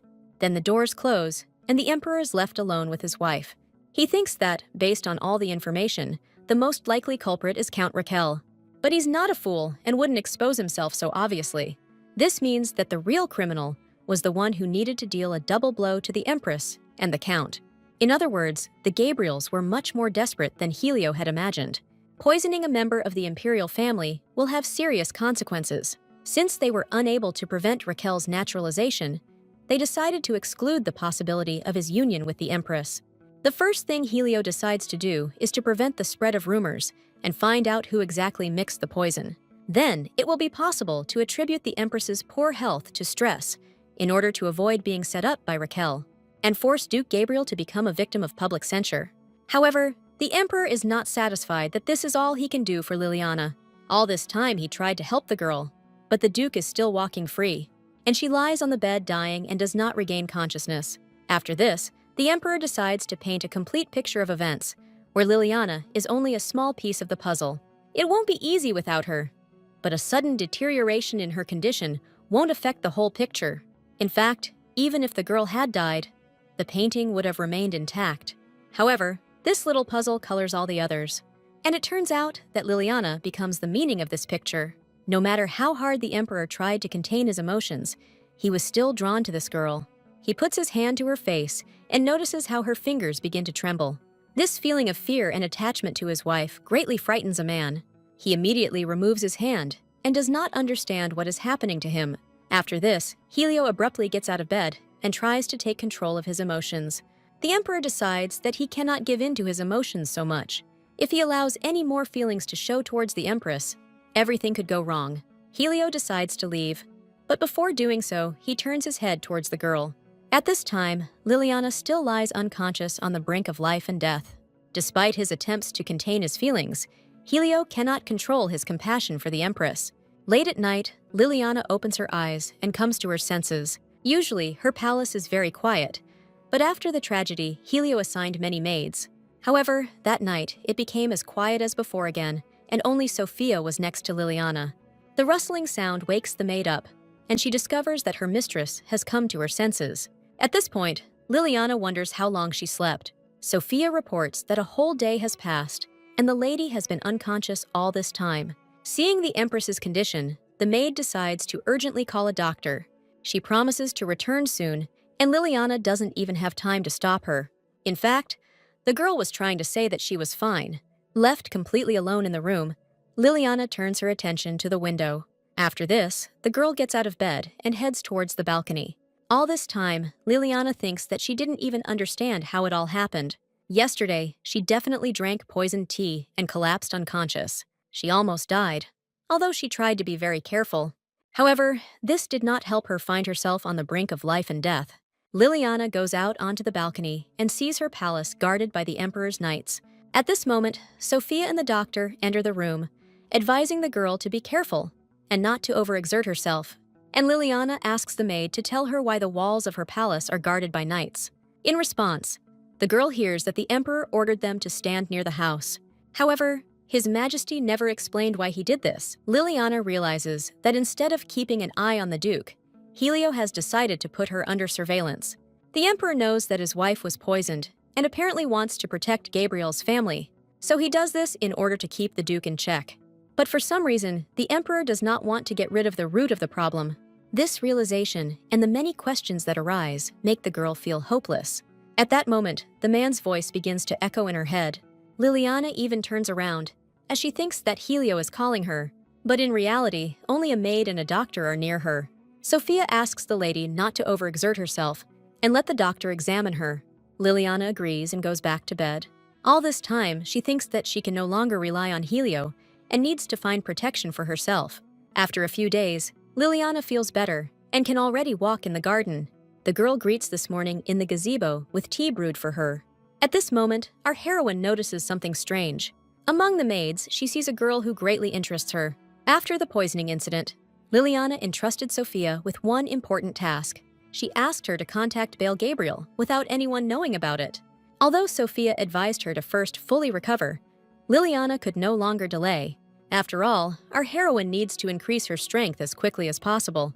Sophia was very glad that the lady made the right choice. Although His Majesty was kind to Liliana, the maid still really wanted her not to rely on his fleeting affections. Our heroine decided to choose Bale, since Raquel would ask her in return for what he wanted. But Liliana is not going to do this and show uncharacteristic selfishness, and so the girl decided to start with what she could currently do. In the end, Sophia found a girl who does not receive direct orders from His Majesty. She turned out to be a servant who had only recently started serving in the palace. She's great at being scared and confused, A big plus is that it is also responsible for waste disposal.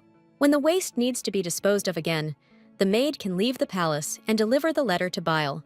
There is just one more problem that needs to be solved somehow. To give a letter to a maid, you need to somehow slip it in without the other maids noticing.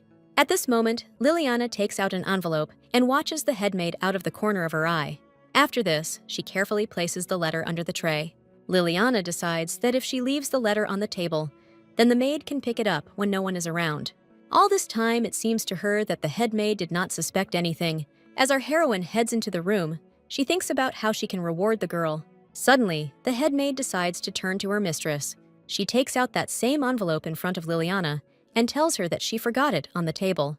Our heroine is shocked by her discovery and tries not to show her emotions. And the head maid reports that her guess turned out to be correct. But how can the Empress be so careless in such matters? After all, entrusting something so important to a maid she barely knows is reckless. This maid could have taken the letter to His Majesty or Count Raquel. After this, the head maid falls silent. As she realizes that she has gone too far, she asks to be punished for daring to raise her voice to the Empress. The girl sits on her knees and waits for Liliana to do it. However, our heroine has no intention of fulfilling her request. Liliana asks to stop this, as this situation is unpleasant for her.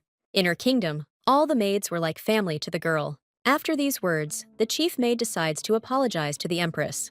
She promises that this will not happen again, and that she will think carefully about her behavior. And in exchange for forgiveness, the maid is ready to prove her loyalty. After this, Liliana asks the girl to stand up and answer a few questions. She then stands before the Empress and awaits her further instructions. Our heroine wonders if she can call the maid by her name, Manelli. The girl didn't expect that the lady would remember her real name. Liliana explains that she used to be afraid to call her by her name, and Manelli replies that the Empress should not be afraid of her subordinates.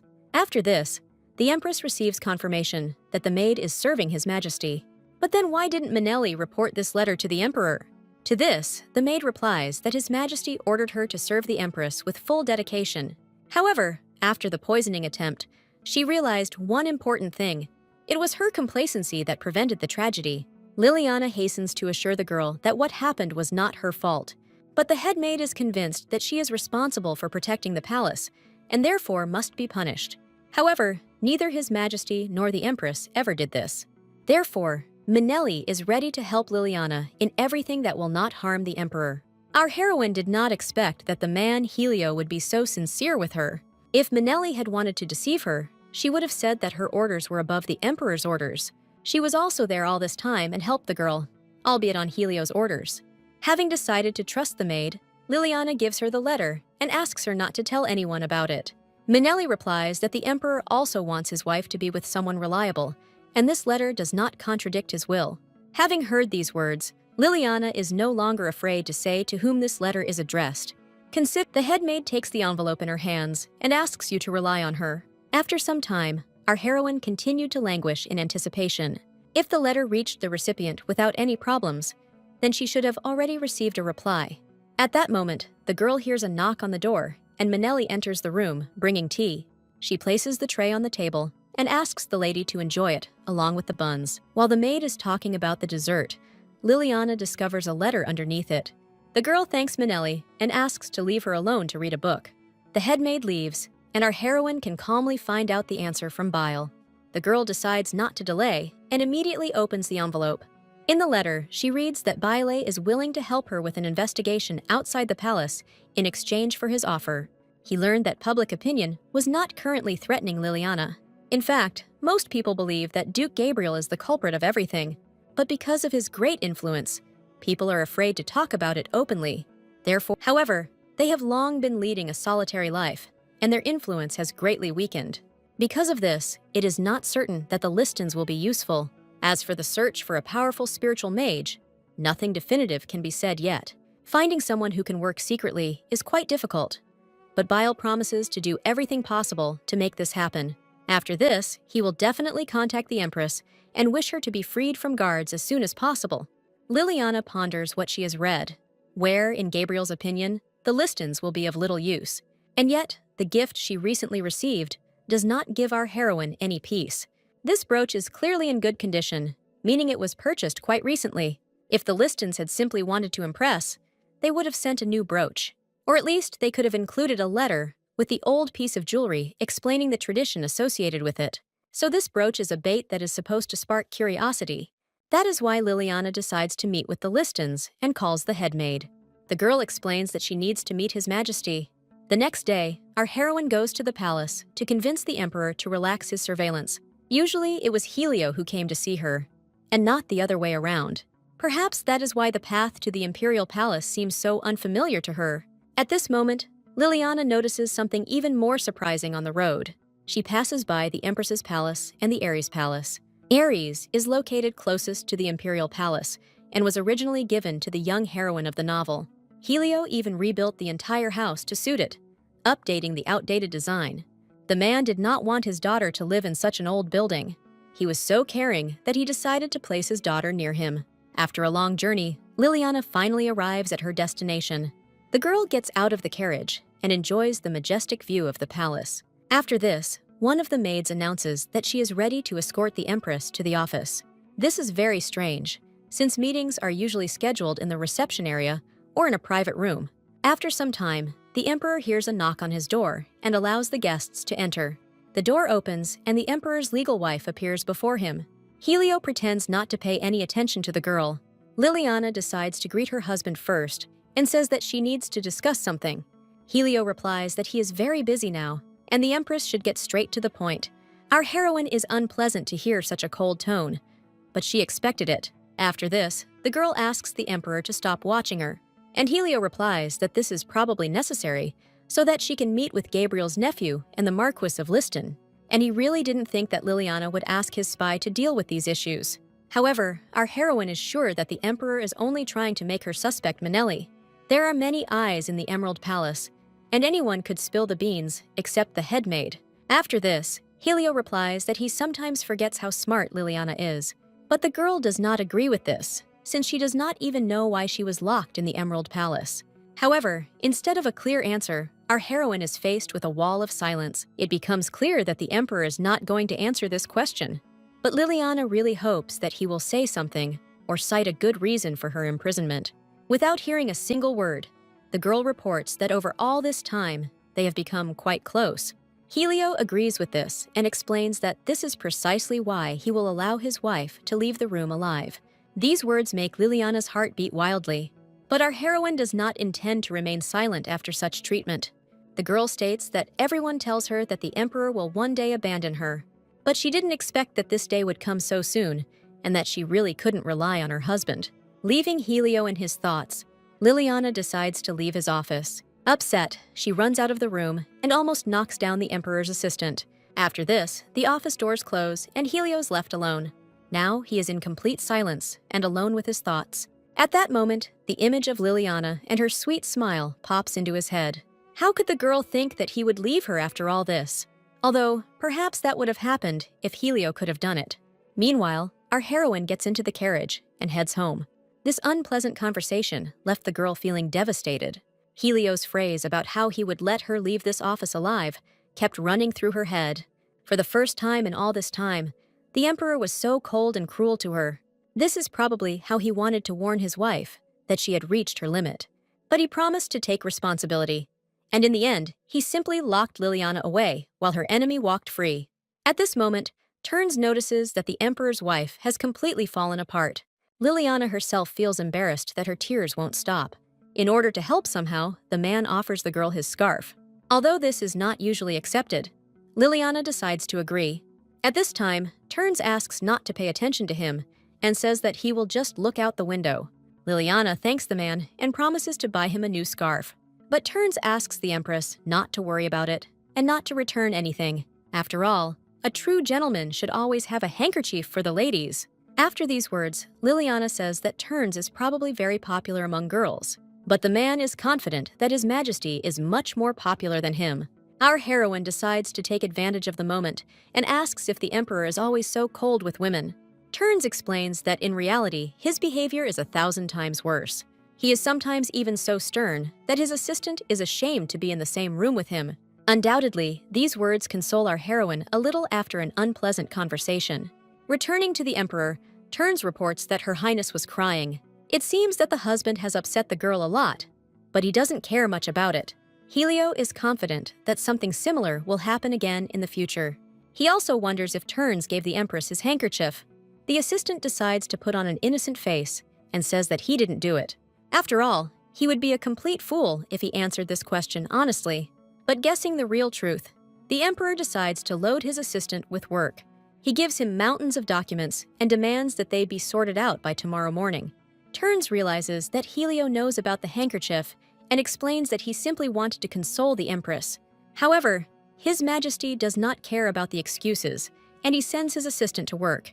But approaching the door, Turns decides to speak out to the Emperor. He doesn't understand why he takes it out on him, even though he himself is dishonest. This accusation leaves Helio speechless for a moment. Turns decides not to anger the Emperor even more, and immediately runs out of the office. In the end, Helio is left alone, having lost this verbal duel. But thoughts about the Empress and her safety haunt him. Since work is no longer an option, Helio decides to get up from the table. He takes a few steps to get his thoughts in order. Apparently, Turns' words made the man think seriously. Although what was said struck a chord with Helio, there was still some truth in it. Now, all he thinks about is that he must not get close to the Empress. Still, he had to do something to protect her. Meanwhile, the situation in the Emerald Palace remains the same. The knights continue to guard Liliana and do not let anyone out of the palace. However, for some reason, one of the men suddenly starts sneezing right at his post. At this time, Liliana and Sophia are watching this from the balcony. The maid praises her mistress for this ingenious little prank. Life in the palace became so boring that Liliana used spiritual magic to make the knight sneeze. Chuchu is pleased that the girl is making more and more progress in wind magic. They say that spirits love to play pranks, and it seems to be true. When Liliana returned from meeting with Helio, she didn't want to do anything. At first, she didn't even eat anything, but then she decided that this couldn't go on forever. Instead of being sad, the girl focused on what she could do. The first thing she did was to continue learning spiritual magic. And of course, the textbooks helped her a lot, improving her knowledge and skills. Although Liliana's successes have become clear, she wants to achieve even more. Suddenly, the girl notices a truly strange picture in her palace. Our heroine suddenly stands next to the edge of the balcony, and Sophia freezes in horror. She abruptly grabs the lady's hand and asks her to be careful. It turns out that Liliana was surprised by Turn's appearance at the palace. The girl doesn't understand why he's here and why he's talking to the knights. Could it be that Helio sent him here to tell her something? From these thoughts and hope for the best, Liliana's heart begins to beat wildly. However, after talking with the knight, turns around and leaves the palace.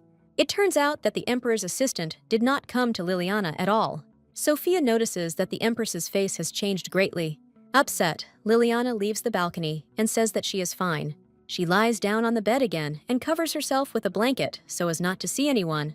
Sophia realizes that depression has once again approached the Empress. Suddenly, the headmaid enters the room and announces that the captain of the knightly squad has requested a meeting. It seems that this meeting is somehow connected with the arrival of the Emperor's assistant. After this, Liliana tidies herself up and goes to talk to the captain. The man informs the Empress that His Majesty has issued a decree and the girl can move freely. Their squad was also ordered to complete their mission in the palace. But Liliana still hopes that besides this, she will hear at least something else about the Emperor. She wonders why they were even watching the palace and why they gave any explanation. However, the captain cannot answer all of Her Highness's questions. Unfortunately, our heroine never received any information. Once in her room, Liliana collapses on her pillow.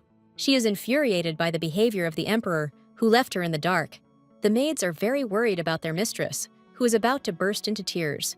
They try to distract the girl somehow and suggest taking a walk in the garden.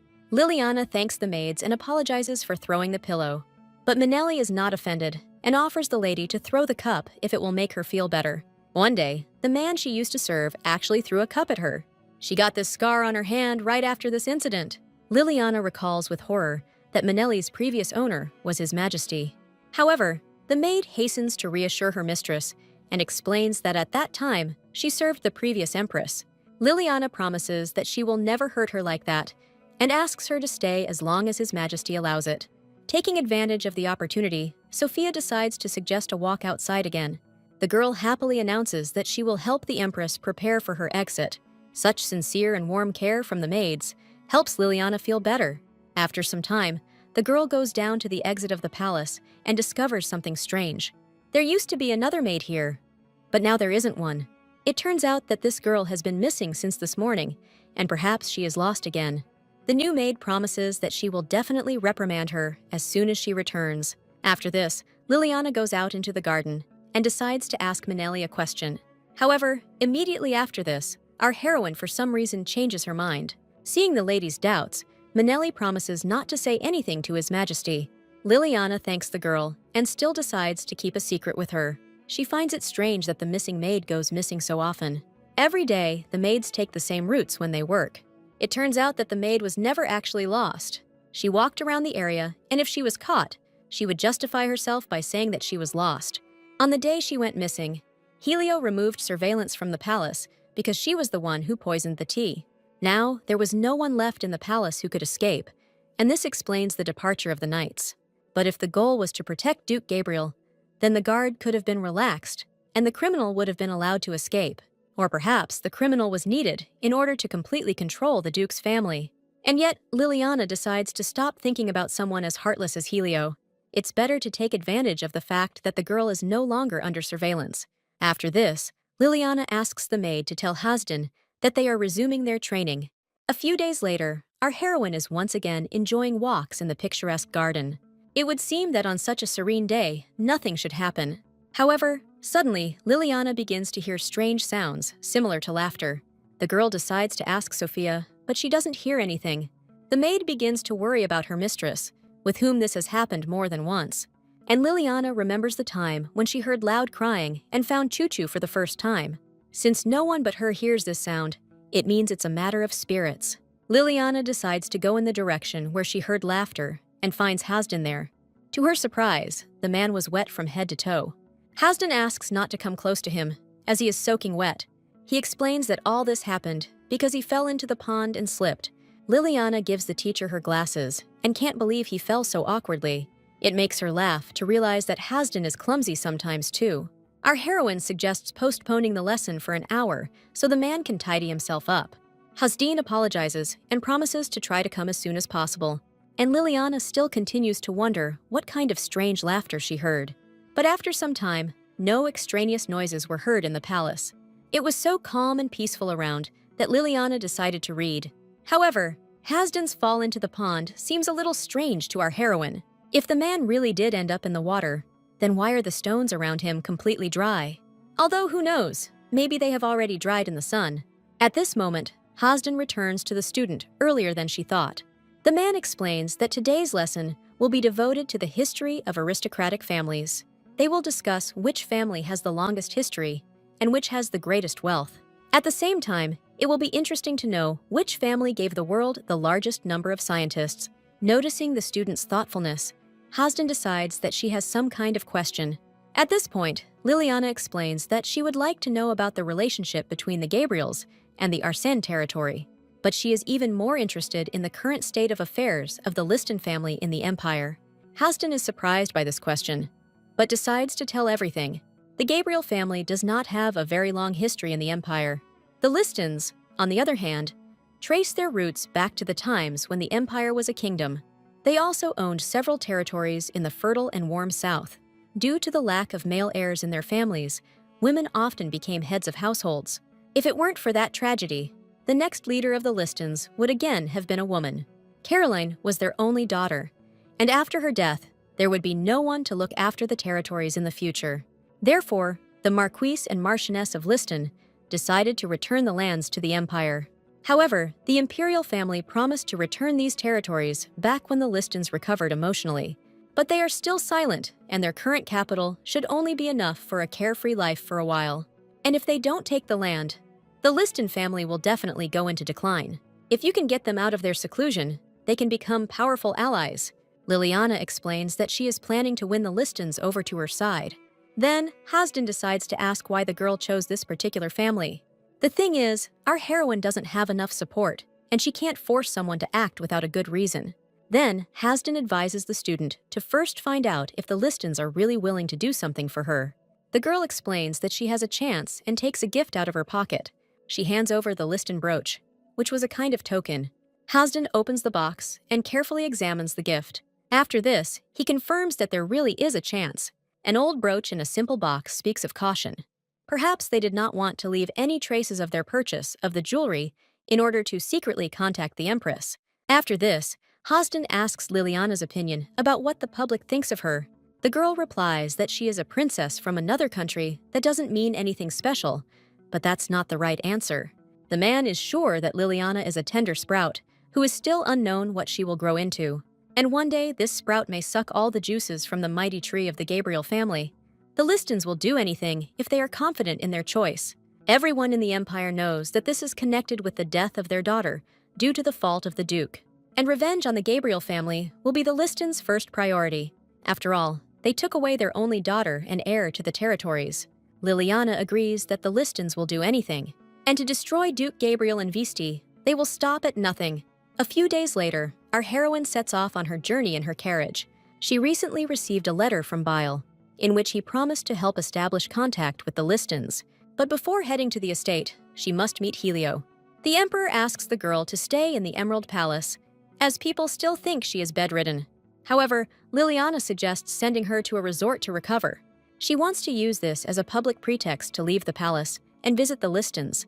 After all, the Emperor needs a smokescreen to preserve the Empress's place. After such arguments, Helio agrees to help and promises to prepare a separate carriage that will go to the sanatorium. Liliana thanks her husband and decides to end their conversation. Finally, Helio asks her to keep quiet about the fact that she was poisoned. The girl says in a cold and offended tone that she knows her place. Liliana is still angry that the criminal was captured, and Helio remains cautious. As planned, our heroine reached a deserted place in the Imperial carriage, and then transferred to an inconspicuous one. The Imperial carriage went to the resort, and Liliana and Sophia went to the listons. Although now our heroine would not mind a vacation at the sea. But first, I need to focus and finish more important things. After some time, Liliana reaches the place where the Marquise is already meeting her. The woman warmly greets the Empress and says that it is a great honor for her. It is clear that the Marchioness of Liston was eagerly awaiting the girl's arrival. Liliana is also very glad that she finally met the woman. For this event, our heroine even wore that very brooch. The Marquise immediately noticed this and did not expect that the Empress would decide to honor her in this way. The woman smiles sweetly and says that this brooch looks great on our heroine. After this, Madame Liston offers to escort Her Highness inside. Liliana heard that during the years she lived in seclusion, she almost stopped talking. But Madame Liston turned out to be completely different from what was described. Our heroine goes inside, and the first thing that catches her eye are the expensive items. In the living room alone, one can already feel the former grandeur of the listons. Liliana's attention is particularly drawn to a huge painting hanging on the wall. The owner of the house explains that their family made serious investments in the empire when it was first founded. This painting was given in recognition of their contribution, and Caroline admired it greatly. When she was little, she boasted that one day she would receive another such painting from the Emperor. Madame Liston was always proud of her daughter and loved her. After this, the woman invites Liliana to sit down at the table. She has already prepared tea for her and is wiping the guest's cup in advance. Our heroine was a little stunned by such a gesture. Liliana realizes that the Marquise obviously knows about her poisoning. Apparently, Madame Liston wanted to reassure the Empress of her safety in this way. Instead of making her worry, the woman created a situation in which using poison would be impossible. But how did Madame Liston learn about the poisoning incident if she had been living in seclusion for many years? Most likely, someone is simply transmitting information from the world to her. But whatever the reason, thanks to her, Liliana can finally drink tea in peace. After this, the Empress reports that she was surprised by the gift of the brooch, considering the emotional recovery of the family, and Madame Liston replies that she can be useful and will not betray, for the sake of revenge on Visty Gabriel. She also considers it a wise decision that the Empress contacted her through Bale. However, she advises against relying too much on a person who bears the surname Gabriel. Once he gets what he wants, he can immediately betray. Unlike Madame Liston, Liliana decides to find out what role the woman has prepared for her in this revenge. After this question, the Marquise extends her hand and addresses the girl. She reveals that Liliana's role is to become Empress. No matter how great her power, if the Empress's place remains vacant, Visty will certainly take it. But if Liliana gets ahead of her, even the powerful Gabriel family will face difficulties. And our heroine explains that she wants the power that will allow her to protect herself not harm herself. But the Marquise asks the girl not to worry about this issue. Her family will survive until Visty Gabriel dies. After this, Liliana asks what the listons can do for her. It turns out that the Marquise knows that the Empress is looking for a cure. At this moment, a slight tremor begins to run through Liliana's body. The Marquise explains that the girl has a very capable maid. Most wouldn't have even noticed her, but she came to her business. Liliana is surprised, because she heard that the listons transferred all their property to the Empire. But the woman explains that grieving parents are not sitting idle, and while they lacked the strength to meet the Gabriels face-to-face, the Marquise acted through the Enterprise. She acted from a place where no one could see her, and where she could see everyone. After this, Madame Liston takes out a book and asks Liliana to look at it. This is information about the Kurd Trading Company, which is the main source of income for the Gabriel family. And that's not all the information the Marquise has and can share. In return, the woman only asks for a man who can divert attention to himself while she operates in the shadows. Liliana explains that she needs to think things through so as not to make a frivolous decision. Madame Liston understands this and suggests that the girl first take a rest from the journey. The maids escort our heroine to a room where she is overwhelmed by many thoughts. If Liliana accepts this offer, she will have to cut ties with Bale. If only Hasdin were here now and could tell his student what to do. But worrying won't help matters. And first Liliana decides to get a good night's sleep. Already late at night, the girl begins to hear strange sounds in her sleep. This crying reminds her of the first time she met Choo-Choo. Is it possible that there is a spirit in this house that is also upset about something? After some thought, Liliana decides to check it out just in case. The girl descends through the dark corridors of the house and heads towards the sound of crying. She feels like a ghost could jump out at her at any moment. Liliana hears the sound getting closer and notices the door ajar. She carefully tries to get inside, although she doesn't even know if she's allowed to go in there. At this point, the voices become more and more distinct, and Liliana cannot believe her eyes. She sees before her Madame Liston, who is crying over the death of her daughter. In her hands, the woman holds a portrait that clearly belongs to the deceased Caroline. At first, Liliana decides not to go inside so as not to disturb the woman. However, it breaks my heart to see the pain Madame Liston is going through. After thinking for a bit, Liliana decides to enter the room. Seeing the girl, Madame Liston freezes in place with fear. Liliana apologizes for the sudden visit in the middle of the night. She also apologizes for entering the room without asking. But the woman herself decides to ask for forgiveness for allowing herself to be shown in such a state. After this, Liliana places the candle on the floor and sits down next to the Marquise. She asks the woman for permission to comfort her. It might not help much, but Liliana still can't help but try. The Marquise is glad that the girl did not leave her alone and asks her not to go.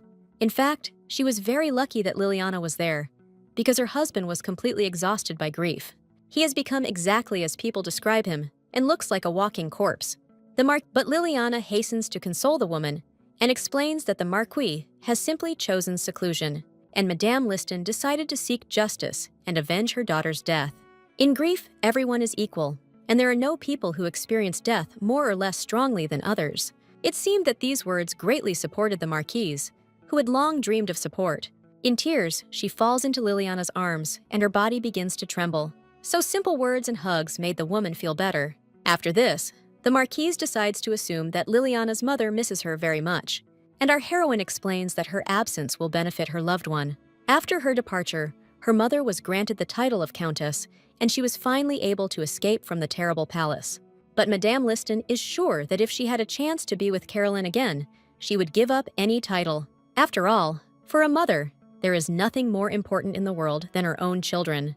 At this moment, our heroine begins to see her mother in the image of the Marquise.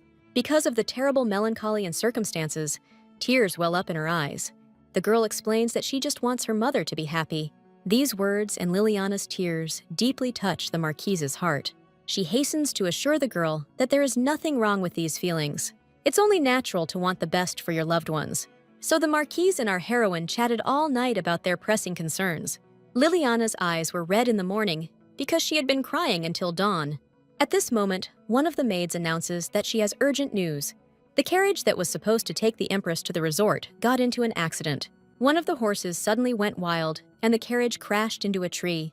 Madame Liston has decided to look into the matter further and will have to tell her everything in detail when she returns. Liliana thanks the maid for the information and feels that there are many strange things about this accident. The harder she tries to survive, the tighter the ring of enemies closes around her.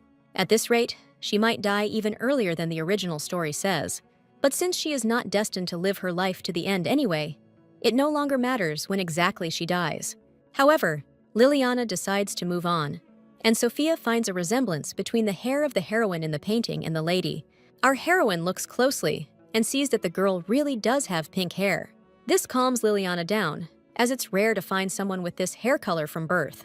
At this moment, a worried Madame Liston enters the girl's room. She hopes the news of the accident didn't scare Liliana too much. But our heroine calms the woman down and explains that everything is fine with her. Although the girl was not in the carriage during the tragedy, the attempt to kill her still frightens the owner of the house. After this, Madame Liston asks Liliana to join her. She leads a girl who has no idea where they are going. After some time, our heroine finds herself in a room with many outfits. Madame Liston explains that this is where she keeps her daughter's clothes. Although Caroline was raised as an heir to the family line, she was a sensitive and bright child. Liliana might want to try on some of her clothes, but the Empress is worried that this might be completely inappropriate. However, the Marquise assures her that there is nothing wrong with this, especially since there are no prying eyes here. After these words, Liliana happily agrees to put on one of the outfits. In this dazzling look, which she completed with a hat, our heroine looks very romantic. Madame Liston takes great pleasure in seeing her daughter's dress adorn someone else. At the same time, the Marquise reports that, after that incident with the carriage, she began to look at the world differently. Therefore, Liliana may not become the main Empress if she does not want to. At the same time, the woman wants to help and ask the girl for something in return. With hope in her eyes, Madame Liston asks if Liliana is ready to become her goddaughter. Our heroine expected anything, but definitely not such an offer. After all, she's been seeing this woman for the second day, and she is already ready to make her goddaughter. Moreover, the girl had never been offered such a proposal before in her life. Besides, becoming someone's goddaughter at her age is a bit late. At this point, Madame Liston explains that the incident with the carriage was not an accident. Before the accident, the horse was foaming at the mouth, and hibiscus extract was found on its tongue. This extract is harmless to humans and is used in cooking. But if a horse eats it, it first slowly goes crazy and then has convulsions. The imperial grooms could not have been unaware of this and were most likely bribed. Madame Liston believes that this was all part of the Gabriel family's plan. It was in their interests that the Empress should die in an accident in her carriage. Since the Gabriels consider Liliana their enemy, the Marquise asks for help to punish them. After all, the woman lives only with the thought that one day she will take revenge on those responsible for her daughter's death. At this point, Liliana decides to openly tell what Bale Gabriel offered her. For his help, he asked the girl to help Agrin become Empress. Madame Liston replies that Liliana can fulfill this condition, but even if she puts in all her efforts, and Agrina still doesn't take the throne, then nothing can be done. Of course, it is in the interests of the Gabriels and Liliana to ensure that Visty does not become Empress. In any case, Madame Liston promises to support our heroine after she regains her lands. However, this move will make the Gabriel family fear not only Liliana, but also the Marquise. And if they show cruelty, then our heroine will not be able to repel them all alone. That's why Madame Liston is going to be there as her godmother. Liliana is surprised that a woman is willing to go so far for her. The Marquise explains that in such moments, someone's support is very important. But Liliana's mother is far away, and so Madame Liston would like to be with the girl instead of her. This way, both of them will not be alone in their circumstances.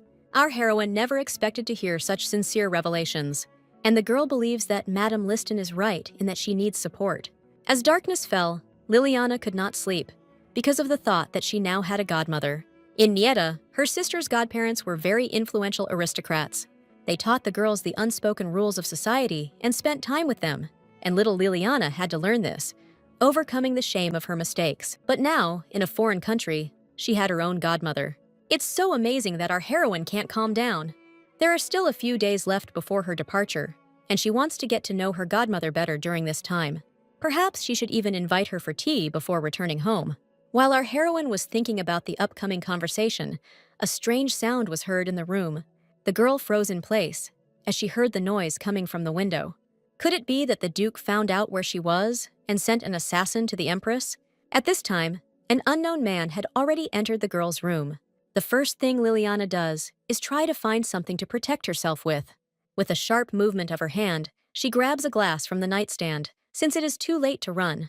She swings it to throw it at the killer when he gets closer. But suddenly, wild fear gives way to genuine surprise. A man in a robe stops in front of a girl's bed, and she can't even move. At this moment, Liliana realizes that the uninvited guest is very familiar to her. After he removes his hood, our heroine recognizes him as the Emperor. Helio first reports that it seems that Liliana is fine and full of energy. Then he turns around and says that in that case he can leave. However, after such a long separation, Liliana cannot let him go. She asks the Emperor to stop and begins to fall out of bed. Helio notices this, and with one deft movement, picks up the girl. Liliana still can't believe that the Emperor came to her, but he can't even utter a word because of the feelings that overwhelm him. But instead of a sincere confession, Helio explains that the girl's death would bring him a lot of problems, and he came in person only because he would not allow a strange man to enter the Empress's chambers. After all, he rules the empire, and everything that belongs to him will always be only his. However, Liliana had heard that there were many capable female knights in the empire. If Helio had lost interest in her, he could have sent one of them. Until this moment, Liliana thought that the Emperor was tired of his annoying toy. However, what happened today has changed her mind a lot. After all, no one would climb through the window just to visit a cute canary. It turns out that Helio did not lose interest in her, since he himself came to her at night. Liliana clutches her blanket and gathers the courage to ask the Emperor directly about it. The girl wonders if he came here because he was worried about her. If Helio decides to push Liliana away now, it could solve everything. After all, then she will never have to suffer and become attached to a man again. She will no longer expect anything from the Emperor or hope for his kindness. This would be a better solution than continuing this unclear relationship. Helio thinks that in this way, he will relieve the girl from suffering. However, looking into her big and sincere eyes, he does not dare to tell her about it. The Emperor simply freezes in place and tries to fight his feelings. But his love for Liliana turns out to be stronger, and he has to agree with her. Helio decides that it would be better to finally confess everything. He sits down next to the girl and says that he was worried about her. His loss began the moment Liliana said she knew where her place was. Then she silently left his office, and Helio continued to maintain a cold tone. His assistant reported that the Empress looked very upset. The man became very angry and asked Turns not to report every little thing to him. He chased away the assistant and stained all the documents with broken ink. And at that moment, Turns decided not to tempt fate and immediately rushed out the door. Left alone, the Emperor began to reflect, standing in the place of his wife. But he delays punishment only because empty accusations undermine the reputation of the one who makes them. That is why now Helio has to remain silent and be with Liliana only in his memories. And because of this, he can't support her like before when she's sad. However, he no longer has the strength to leave the situation as it is. Helio abruptly gets up from the table and decides to try to catch up with his wife. He wants to explain everything to her and say that he was trying to protect her in this way. However, a maid near his office reports that the Empress has already boarded the carriage. Since Liliana had already left, Helio did not have time to tell her everything. And in the morning, the Emperor learned that Liliana's replacement carriage had been in an accident. Although he knew his wife was fine, the thought of a tragedy frightened him, so he sneaked into the Liston house to personally ensure Liliana's safety. After all, she came here from another country for political reasons.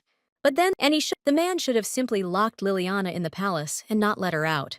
At the same time, Helio promised that he would take full responsibility. And since he's unable to bear his wife's tears, Helio tenderly kisses her hand. He asks the girl not to cry and explains that it is his fault. He had never been so attached to anyone before. So Helio decided that it would be better if he distanced himself from the girl. Liliana replies that she understands everything perfectly well with her mind, but it will take some time for her heart to understand. Helio is very glad that he was finally able to talk sincerely and explain everything to the girl. However, Liliana does not want Helio to leave her at all. After this, the Emperor begins to tease the girl again, hinting at intimacy if he stays. Seeing how he decides to stay a little longer, and our heroine tells him that Madame Liston has named her goddaughter. Although Helio is not particularly thrilled about this news, he is still glad that it is important to Liliana.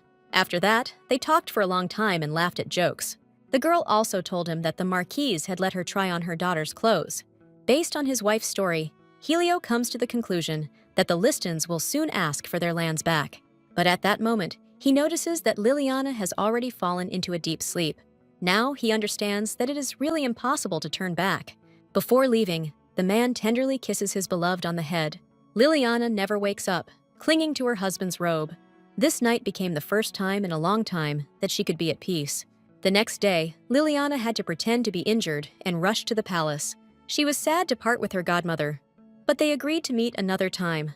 Our heroine has no doubt that the Duke was seething with anger when he learned that she was not in that carriage. And when she returned to the palace, Helio ordered to find out who caused this accident. As soon as Liliana heard about this, she immediately arranged a sumptuous dinner for the knights. At this point, all her main work was completed and she could relax.